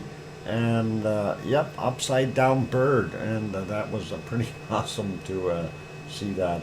That's actually kind of funny to see him peeking in like that. By the way, the ice cream boat is there if you want something. And there, I think the bird just landed on the camera and then peeked in. There we go. And there's his buddy. I think he took off. Pretty cool. Show again, please. Yeah, we can. We can back that up a few more seconds. And there, you can see it at 11:40. Landed and peeked in. And then his buddy took off there and said, "Hey, what are you doing?" And that came back, and they're swooping around. That's pretty awesome. I don't know if he's still on top of that camera. Oh, I think he just took off. There he goes. Anyway, that is pretty cool. Ice cream boat is there, so yeah, get your ice cream if you haven't done that yet. This, of course, is Sakurajima in Japan. That is right near Kagoshima. And pretty cool to see that shot. Let's put it back on live. Sorry, I think I got hiccups. Anyway, it's trying to go live. Let's go take a look at the other shot here. This is a little closer up, and it is 11:43 there. And we do see kind of a plume popping out of the top. We do see some venting over here as well from that small vent. And it does look like it might be a little bit of ash included in that gaseous material. This is the close-up caldera cam, or crater cam as they call it. And you can see the off-gassing over on the right from the small vent. And then, of course, over on the left side of that main crater, there's two vents up there, and I don't know if those have merged, but that is pretty dirty looking stuff, and that is happening right now, so pretty awesome. Let's leave that be. I want to go back a little bit and just see what else it looked like earlier. Oh, some interesting off-gassing at 10:32, and let's see what we got here. Okay, and that got worse. They had some storm in there or something. That's not going to help us. And if we go all the way back 10 hours and 15 minutes, we kind of see the rim of the crater, but no glow or anything like that. And no indication of fresh lava sitting inside there. So let's leave that one be. And that is pretty cool. That is a live shot of Sakurajima in Japan. And let's carry on. We're going to go to the next one here, and this one is not live. Let's get it to live. Oh, and now they got commercials. That's very nice. We'll play after the commercials, and that's nice. Let's go back here and just look at that while that's happening. Hopefully that commercial is done. No? We're waiting. Oh, and they got more commercials. Let's go over to the other one instead, and this is Asama. Asama, about 100 kilometers to the west of Tokyo, slightly northwest, And you can see it's raining there right now. If we back that up a little bit though, prior to the rain, we do see it steaming a little bit, and that is pretty cool. If we go back a little bit more, a little less steaming action, 8:27 a.m., and we get back a little further into 6:06, where you can see just some off-gassing, nothing crazy, and too hard to tell at night with the other cloud stuff in there when we're seeing that. This is from 1:18 a.m. unable to tell there, and then prior to that it was back into the clouds. So let's put it back on live, and that is it for Sama, 100 kilometers to the west northwest of Tokyo. Let's get over to our next one, and and this was not worth waiting for to see clouds. Anyway, let's back up a little bit before the cloud rolled in, and there you can see our wonderful ASO, and we can see the plume coming out of the vent area there.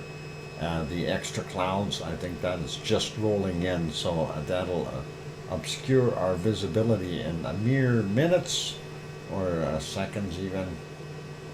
Let's go back a little bit further here though. I know it was raining there earlier. Anyway, that's a pretty good indicator, and if that it is off-gassing fairly well. That caldera or vent acts like a bowl. Every time it rains, all that water accumulates on the floor of that thing, and of course that floor is hot, so we see this off-gassing happening. It turns to the water to steam, as well as SO2 being generated there and thrown up into the atmosphere. Obviously it was raining earlier, you can see that. And if we go back to the beginning of the day, yep, it was doing the same thing. We do see a little bit of steam coming out there at that point in time. Let's put that back on live though. That is a current condition right now. That is a nice volcano gray. That's inside a cloud, so if you haven't ever been in a cloud, you are now able to see it. That's pretty cool. All right, let's go back here. Ice cream boat is still there. We're still seeing that plume, and yep, that is definitely still, well, it looks like it puffed again, so pretty awesome. Actually, let's, yeah, we don't see it so much on this one. Yep, and that's all right. We'll leave it be, and that is our wonderful Sakurajima in Japan. And the ice cream boat's still hanging in there. All right, I'm making that smaller. Let's go to the earthquake map. Hey, that doesn't look like an earthquake map. That's that other place. What do they call it? Iceland. Let me see if we can get quakes instead. There we go. Why is that looking so funny? Because we need to push that button. All right, earthquakes around the world. I'm going to go through them fairly quick today. And we don't see anything new on the Kamchatka Peninsula. We do have one on the Kuril Islands, 4.9 from 8:22 a.m. and that's 31.1 kilometers down. Looking at the Aleutian Islands, most of that is very, very quiet. We do have a couple 3.2s, 3.4 there. Very, very small quakes, not going to worry about them so much. Sliding down the North American coast, we don't see anything really sizable. Texas and some more little ones there, and we'll leave that be. We do see this one here in Guatemala, 4.4, 11.9 kilometers down, came in at 21:23, or sorry, 1:23, not 21, my bad. 1:23 a.m. This next one is in Peru, 5.1, and that's 13 kilometers west-northwest of San Pablo, Peru, and 10:50 a.m., 114.2 kilometers down. This is, what is Peru or Chile? Chile, 4.5, and that's 6:05 in the morning. 87.4 kilometers down for that one. Another Chilean one, 4.4 from 5:01 a.m. 141.7 kilometers down. Is that Chile or Argentina? That's Argentina. 4.3 from 21:13, and that is 183.7 kilometers down.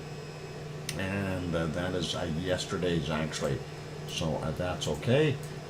Going down here, nothing down in the South Sandwich Islands, which is okay, and we don't see anything on the Antarctic Ridge either. Nothing new in New Zealand. We do have one here in Tonga, or they're calling it Fiji. Well, that's so close to Tonga. I'd rather call it Tonga than Fiji. It's still part of the Kermadec Ridge, though. 4.6 and 5:32 a.m. 161.8 kilometers down for that. And this is Tonga here. That's Fiji. They claim all that area. And of course, Loyalty Islands and Vanuatu. Speaking of Vanuatu, what do we got here? A 5.1 at what is it? Luganville, Vanuatu, and 7:12 was the time on it. 130.1 kilometers down for him. Going over here, Solomon Islands, we have a 4.7, and that is from 3:39 a.m. and 10 kilometers down. And over here in Papua New Guinea, we have 2. And one is 4.5, and that came in at 13:53 today, 64.2 kilometers down. The other one is a 5.0 from 1806, 68.8 kilometers down for him. And then we get into this mess. The Banda Sea is full of rumblings, completely. Anyway, that is a 4.5 from 1813, 10 kilometers down. And there we have a 5.1. And what the heck place is it? 282 kilometers southeast of Amahe. I hope I said that right. Indonesia, I don't know. That looks off. It's kind of where is that? Center of metropolis somewhere. Anyway, obviously, I don't know where that place is. Banda Sea 4.5, and that's from 1:36 a.m. 10 kilometers down. Here's another one, 4.3 from 36 minutes after midnight, 10 clicks down, and that's at 7.1. That's from a couple of days ago. So. The other one I want to try to bring up is at 4.6 from 3:12 a.m.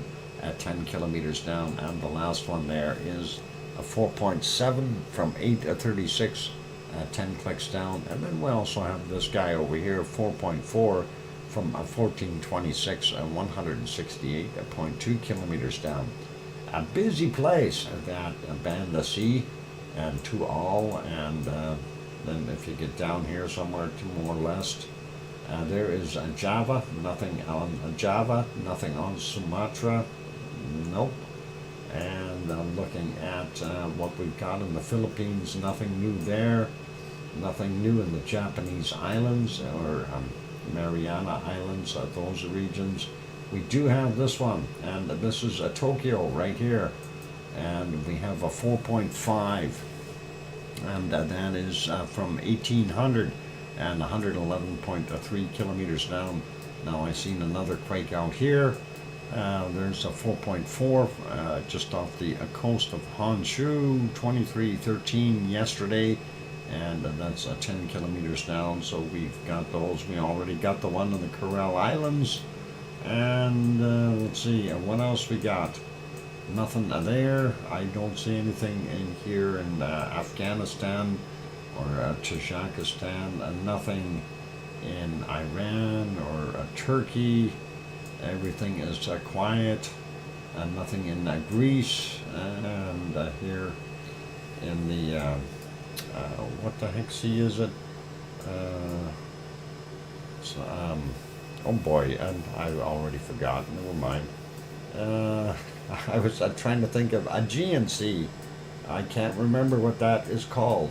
What's the Aegean Sea called? Anyway, look, USGS actually has some reports. 4.3 from 1956 yesterday. That is cool. They seem to place the bigger quakes out here in the water more, and I don't get it. Is it just the way they're triangulating things? And Kananaskis country, welcome. Yeah, I gotta wonder because we have the quakes centered here. How come the USGS has them all over here?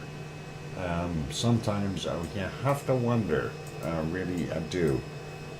But anyway, that is, I guess, when they're triangulating, they're using different methods, and doesn't always work to the best benefit. Anyway, zooming in on Hawaii, since we don't see anything else elsewhere, let's take a quick look here.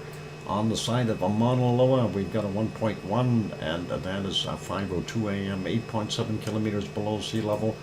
This one here is a 1.8 from 1504, 3.4 kilometers below sea level. Let's work on the large number over here at Kilauea. Let me get to it. There's so hard to find these.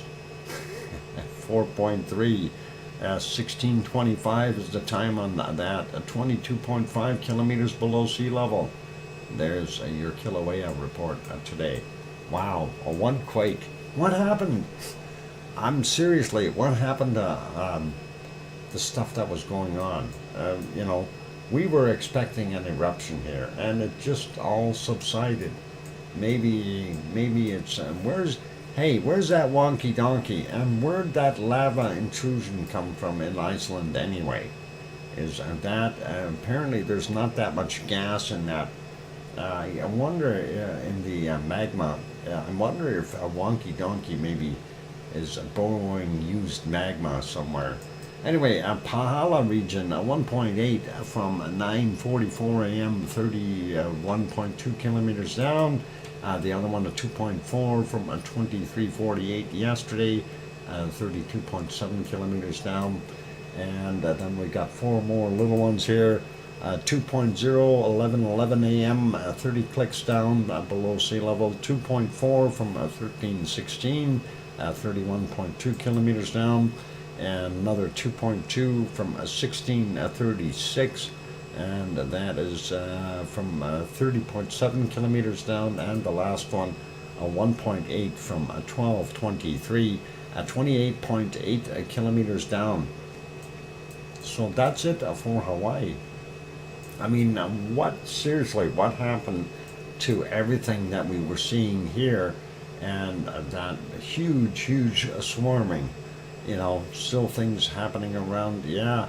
There's weird things happening on our planet. It's teasing us, so hopefully things will get better. We'll see what happens in the future, though. Anyway, I'll zoom it out, and we will go back to our multi-view watch page there, and get that one back on the right spot. And the Aurora is continuing there in Iceland, which is really cool. And Arizona Snowman, good to see you. Thanks for popping in. And yeah, so that's what we've got on the go right now. Just trying to see. I see one camera isn't moving. I've got to fix that. Which one is it? And that is this one. Make sure they're all working. Yeah, there we go. When they got a little clock on there, it's always helpful be able to see if they're actually moving. Some of them don't have a lot of action in there, so it's hard to tell. Like the one up on the top right hand side, I don't know if that is sitting there still, or yeah, I think it's not moving. Let me see if I can get that one woken up. There, that is working now too. All right, we got them all going. No, and now the other one quit.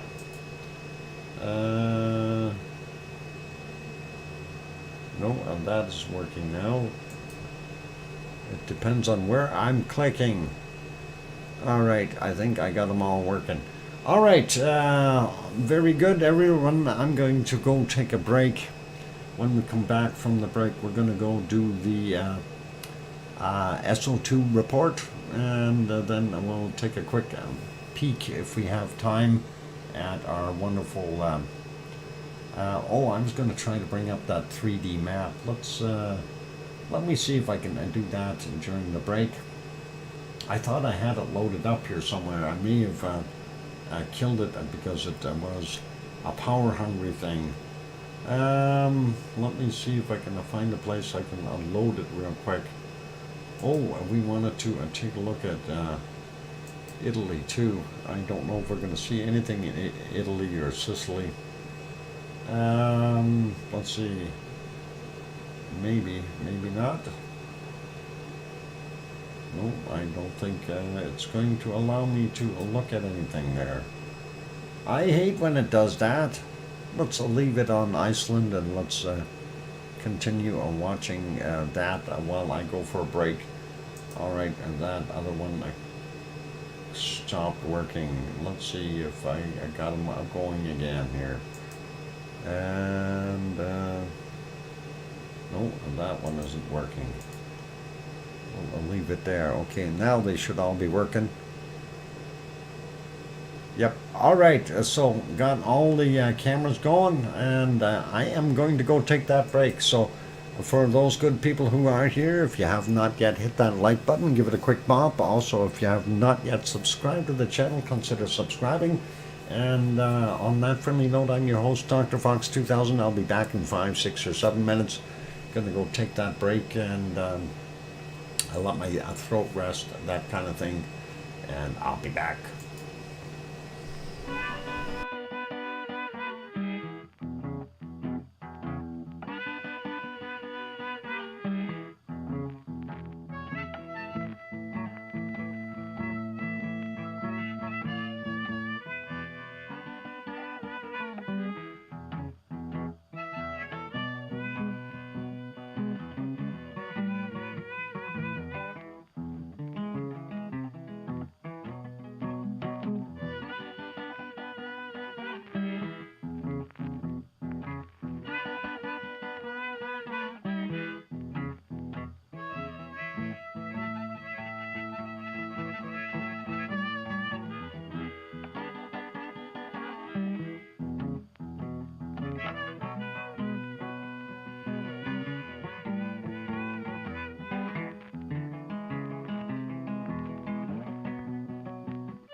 we go. That microphone is back on. Half an inch of snow. All right. Well, that's, sometimes you gotta wonder how come it snows about 300 kilometers further south from here. We don't have that snow yet. It's still, well, we had snow, but it's gone. It's melted. Anyway, thank you for the welcome backs from Sue, and I hear you, DrFox2000, from Sharon Stewart, and thanks, JSL, and I got everyone there for right now. Yeah, so let's go take a look and see what we've got on our SO2 map for today, and hopefully it'll be something interesting, and we'll see. I haven't looked at it yet, so I'm out of the picture, or out of the loop, if you will, and we'll see where the SO2 on this planet is now residing, and we'll have a quick look at that. So yeah, SO2 map. Anita saying a good evening, Dr. Fox. Cool. And for reading regarding the Texas quakes. Okay, we'll have a look at that later. There, Cookster, I'm kind of running a show, so we'll read that much later. And Anita, yeah, welcome and good evening. And let's see. All right, I'm taking a look real quick. Kamchatka Peninsula, we're not seeing that much flowing out of there. We are still seeing a lot of that residual stuff getting washed around a little bit up in the Russian area, as well as still in the Bering Sea. And of course we see the massive plumes still, well, they're starting to dissipate, but they are starting to disappear, which is okay, and that is all right. We don't mind. Up in Alaska, they still have a fair amount. It looks like the Yukon looking pretty good. Most of the Northwest Territories a little bit better. Looks like we've got a circulation right up here based in Fort McMurray with their weather machine, and that's what's going on. Edmonton is only 18.4 today. Looks like most of that has moved a little further to the east, and of course we see it through Saskatchewan into Manitoba, northern Ontario, and going down into North and South Dakota and Nebraska and Minnesota, and then of course Wisconsin. Everybody's going to share in everything that the wonderful Russian volcano threw at us. So there we go. Ontario's getting quite a bit, and it is getting in here, St. Lawrence Seaway area, that whole thing. And then I'm not so sure. I think this is one of the other residual clouds there that kind of snuck further south. It now is blowing over those other lower states that thought they weren't ever going to see any of that, and that's going through California and Arizona, New Mexico, Colorado, Texas, Oklahoma, Kansas, and those places, going all the way and kind of steering north of North Carolina. And looks like the stuff that North Carolina and South Carolina and these lower states have is from Popo Cante Pedal. So that is a little bit different, a little lighter. And looking at Central America, we see most of the volcanoes there, including Nevado del Ruiz and Sangay here, and those other ones. They're all pluming into the Pacific. Nothing coming off of the Galapagos Islands. Sabancaya, not too bad there. This area would be where Villarrica is, a little heavier there, but again, we're not seeing anything too overly heavy as far as SO2 levels. That includes over here in Rio de Janeiro. Quick peek down here, and that is from Michael Volcano, and that is in the South Sandwich Islands doing their thing. Looking at what we've got in that is a White Isle volcano just at the northern areas there of New Zealand doing its thing, and then of course the oil refineries and coking plants there, and possibly some out-back fires. Who knows what's going on in Australia, but hey, that is there. Tonga has still got this one, pluming, and of course we've got Yasur down here, Gawa and Naoba, nowhere near as heavy as what it was before. Same thing with Papua New Guinea. Looks like Aluotolak is still busy, and Semeru definitely getting the hot spot there for today. Very high levels, and then of course this pluming here is partially industrial, partially from Merapi. And looking at what we've got here today, well, I can tell you it's not coming from the volcano, it's coming from Jakarta. Lots of SO2 and people pollution, and that's what we got going on in that region.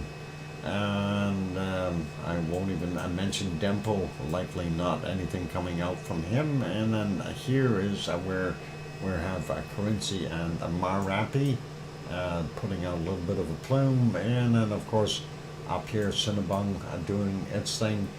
Singapore not so bad today, Kuala Lumpur about the same. And looking at over in this region, Halmahera Island, Ibu and Dakono doing their thing as normal. They are heavy in the output of gases. And there's Mayon on Luzon Island, and then we have Taal also on Luzon Island, and then we have a lot of people pollution over there as well. Taiwan, industrial stuff, very heavy. Not seeing very much from our Suwanoshijima at all, and not really any huge levels there from our wonderful Sakurajima either. And let's take a look at ASO. ASO definitely putting out something, but not very, very heavy, which is okay. And the Tokyo area we see is pretty moderate, and so is out here by Asama. So that is kind of the SO2. We see that plume moving up north. They must have a fairly good wind blowing through there. And China, not bad. Again, up here, that is some of that residual stuff from Klyushevskoy that is still floating around. India, on the other hand, they're making their own SO2, and that is what we see right there. Very heavy levels in the eastern portions. I'm not sure why we have a plume all the way out into the Indian Ocean area here. That's a little odd. And hard to tell where that is coming from, but that is Reunion Island. I think that may not be from where it's coming from. I think it might be coming from the whatever the other one is. What's it called? What is it? Mauritius? Something. I can't. Where did the name go? Mauritius? Anyway, I haven't been there, so I don't know the name. Anyway, looking over here as South Africa, the gold smelting plants not so heavy today. And looking at what we've got here at Nyamuragira and Nyiragongo in the Democratic Republic of the Congo is they're doing their thing. There's likely some coking plants doing some helping there as well. And our wonderful Urta ale would be in this area, but we've got so much extra SO2 and pollution from other places we can't tell. And there's Kuwait, Iraq, and a little bit in Iran. I don't know if there's the oil refineries right there somewhere as well. And Saudi Arabia, and of course, well, Iraq. You got the one at Mosul, you got one at Baghdad and to the north there. Lots of oil production for that area. Lebanon has a refinery as well, so that's where all that SO2 is being generated from. And looking at the Aegean Sea, fairly heavy today. I don't know why. Costs are sitting at 12.62. That's not that bad, but it could be better. And going over here to Mount Etna, we see there's Mount Etna, and it is off gassing and heading to the tip of the boot, if you will. And then, of course, hard to tell what Stromboli is doing because of all that other residual SO2. And again, this is stuff from Klyashevskoye, and it's still floating around. So doing its thing, and most of Europe is affected by it. So there's very few. Ireland is not, and most of Scotland is clear. But hey, wait till this stuff manages to get down a little further, and you too will look like Iceland. Anyway, Iceland is getting some of that heavy SO2. Hope they are okay. Anyway, that's your SO2 report. That is not too bad. Let's take a look at our storms real quick and see if there's anything propped up or cropped up there. I don't see any new storms listed on here. We do have some heavy circulations or lows in the eastern part of Canada here off of Newfoundland, and then we got another low sitting out here straight out from New York and Boston area. That looks like it may be affecting Sioux up there with those temperatures. But at least you got a high sitting here, and that's pumping up a warm air into that situation. Mind you, the warm air and cold air mixing will give you rain. So that's kind of what we got there. Looks like the rest of, I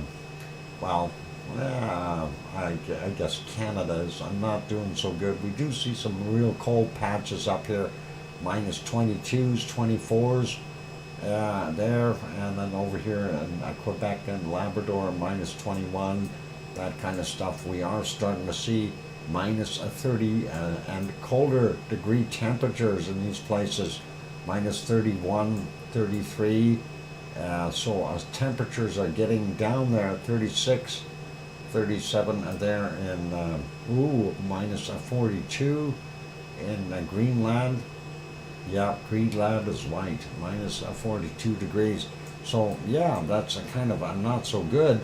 And let's see, going over here, don't see any major storms happening there.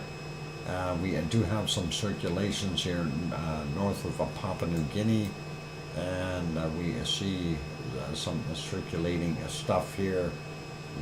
Kind of looks like a double or triple system.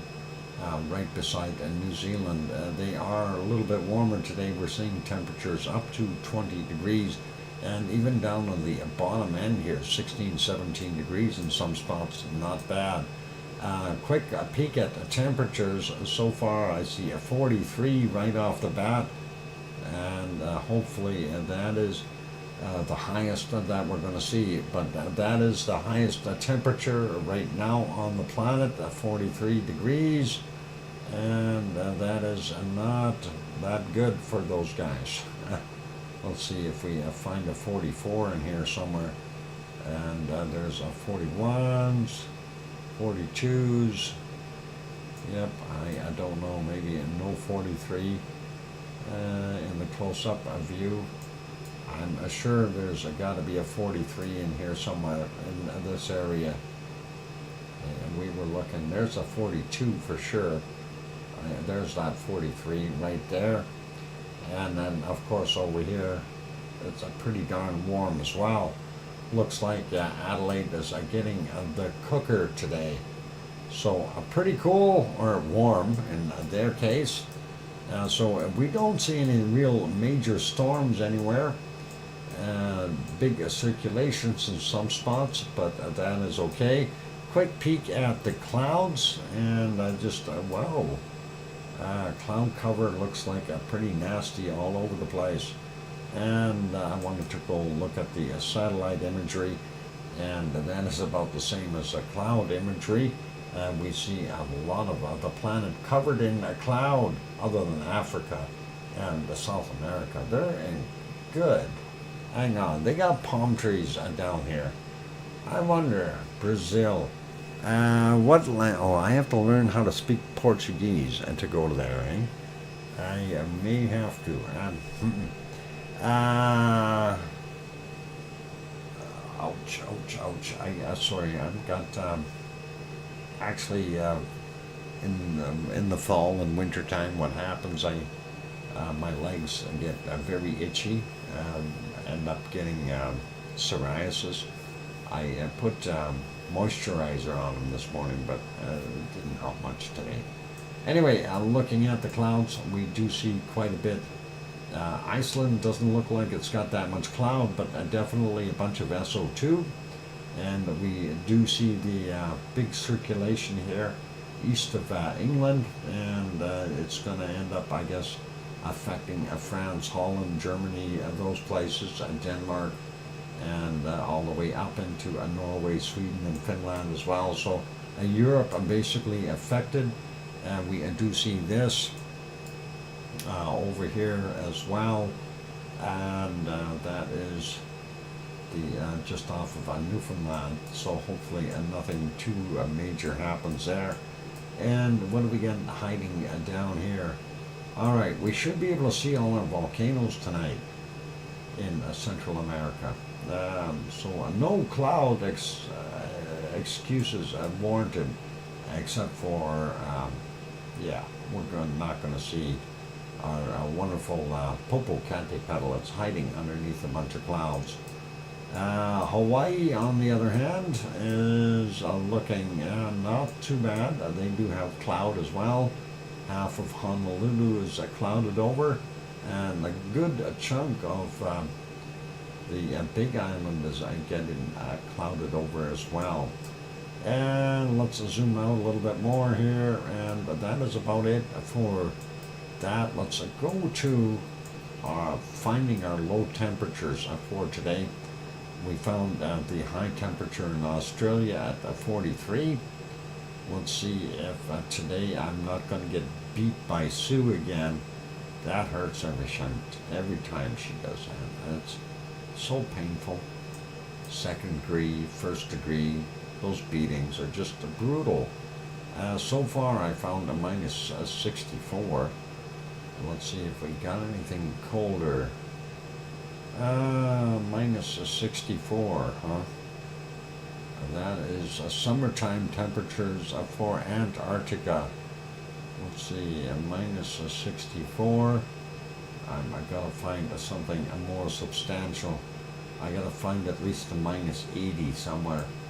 Otherwise, I'm gonna be hurting. 46, no, that's not cold enough. 52, 54. Nope, 59, 50, oh, and there's a 62, 63, and let's see, if we zoom into that area, there's a 64, there's a minus 65, yeah, a minus 65, and we go up and down a little bit, looking for a minus 66. So, whoop, I think I seen it. It was right in here, a little spot. Let's see if we can maintain this. If I'd have seen it just now again, as I swiped across it. Darn it, I hate when that thing does that. Oh, there was another one in here. Right in this region. 64, 65. I hate when that changes on me. All right. Where is it? Minus 65. We gotta have a minus 66 in here. I did have it earlier. At least I thought it flickered to a 66, but I don't want to get beat.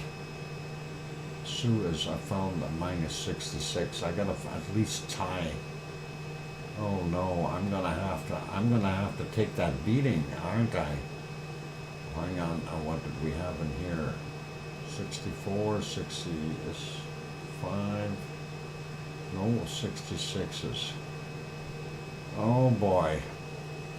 Well, I think I am going to get beat again.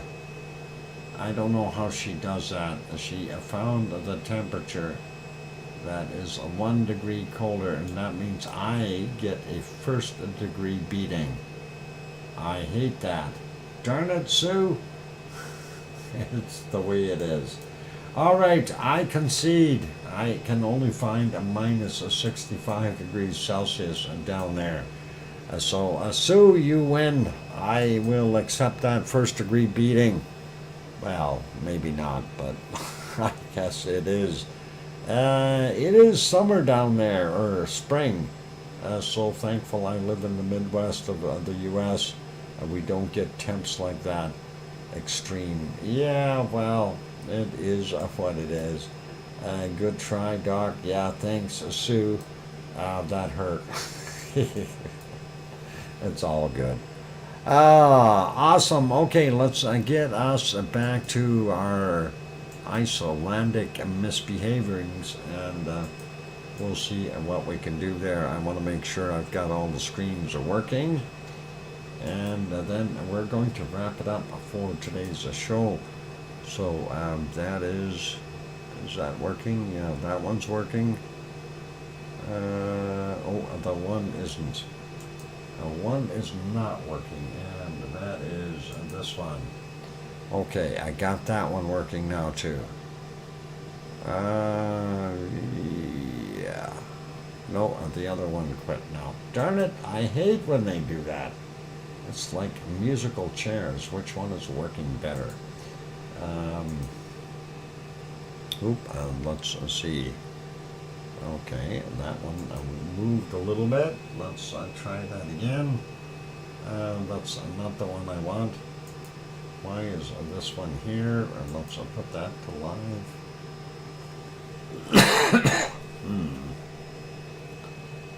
And make that one smaller. Alright, get rid of that. Pardon me. I'm looking for the right ones here. Why is my stuff disappearing on me? Alright, let's see. Will that still continue? Yeah, okay. And that is all of them are working for now, maybe? Yeah, we'll leave them as that. Alright, ladies and gentlemen, it's a time for me to wrap it up. I got those going, and hopefully they will continue to steam and bloom, and we'll be able to see what the heck is going on there. And of course, that is what we're waiting for, is an Icelandic volcano eruption. And of course, we got all kinds of different views and cameras that we can utilize. That is MBL. These are RUV and live and on Iceland. Those are all good cameras, and they've got lots of them set up waiting for that eruption. Keeping our fingers crossed. Great. Next emoji. Which one? Which emoji are you looking for? I'm still working on that TARDIS thing. I haven't had time to make it happen.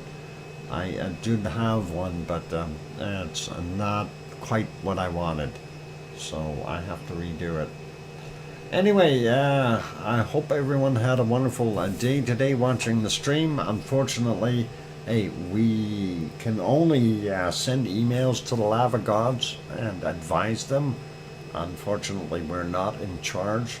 I think that is the lava gods, and then also the wonderful Mother Nature and the lava workers, of course. The lava workers are ultimately in charge. If we don't feed them and pay them, they don't perform very well. Lava gods are napping, yeah, and I think the lava workers maybe as well. Anyway, thank you everyone for being here today. A big thank you to Juliet for her £1.49 super chat for ice cream, and there were no others, no new members today. That's okay. And on that friendly note, big thank you to our moderators, Arizona Snowman and Piggy and Sue and CND Boy and Yvonne Kunkel and Siggy and Gary 24/7 Live, AZ Skies. Thank you, moderators. You're appreciated, and thanks for helping out and being here. And thank you, Sue, for the volcano reports. Thank you, Piggy, for the wonderful bacon seeds. Jody Grace says, hi everyone. Jody from Melbourne, Australia. Been a while. What's happening? Well, we're waiting for Iceland to erupt again. That's what's happening. And we are wrapping up the stream for tonight. But you're welcome to watch for a little while. I will leave this on a screen for till 10 p.m. my time. That's about an hour and 24 minutes. So you can continue to enjoy and watch and maybe get lucky and see a volcano pop out of the ground all by itself. That would be really cool. Anyway, on that friendly note, it is time for me to wrap things up for you. So be good, be kind, take care of yourselves. Remember, VolcanoX is on daily. And let's get that on the screen there, or in the chat you'll see the times, and that will give you a pretty good idea. On that friendly note, it's a time for me to wrap it up the rest of the way.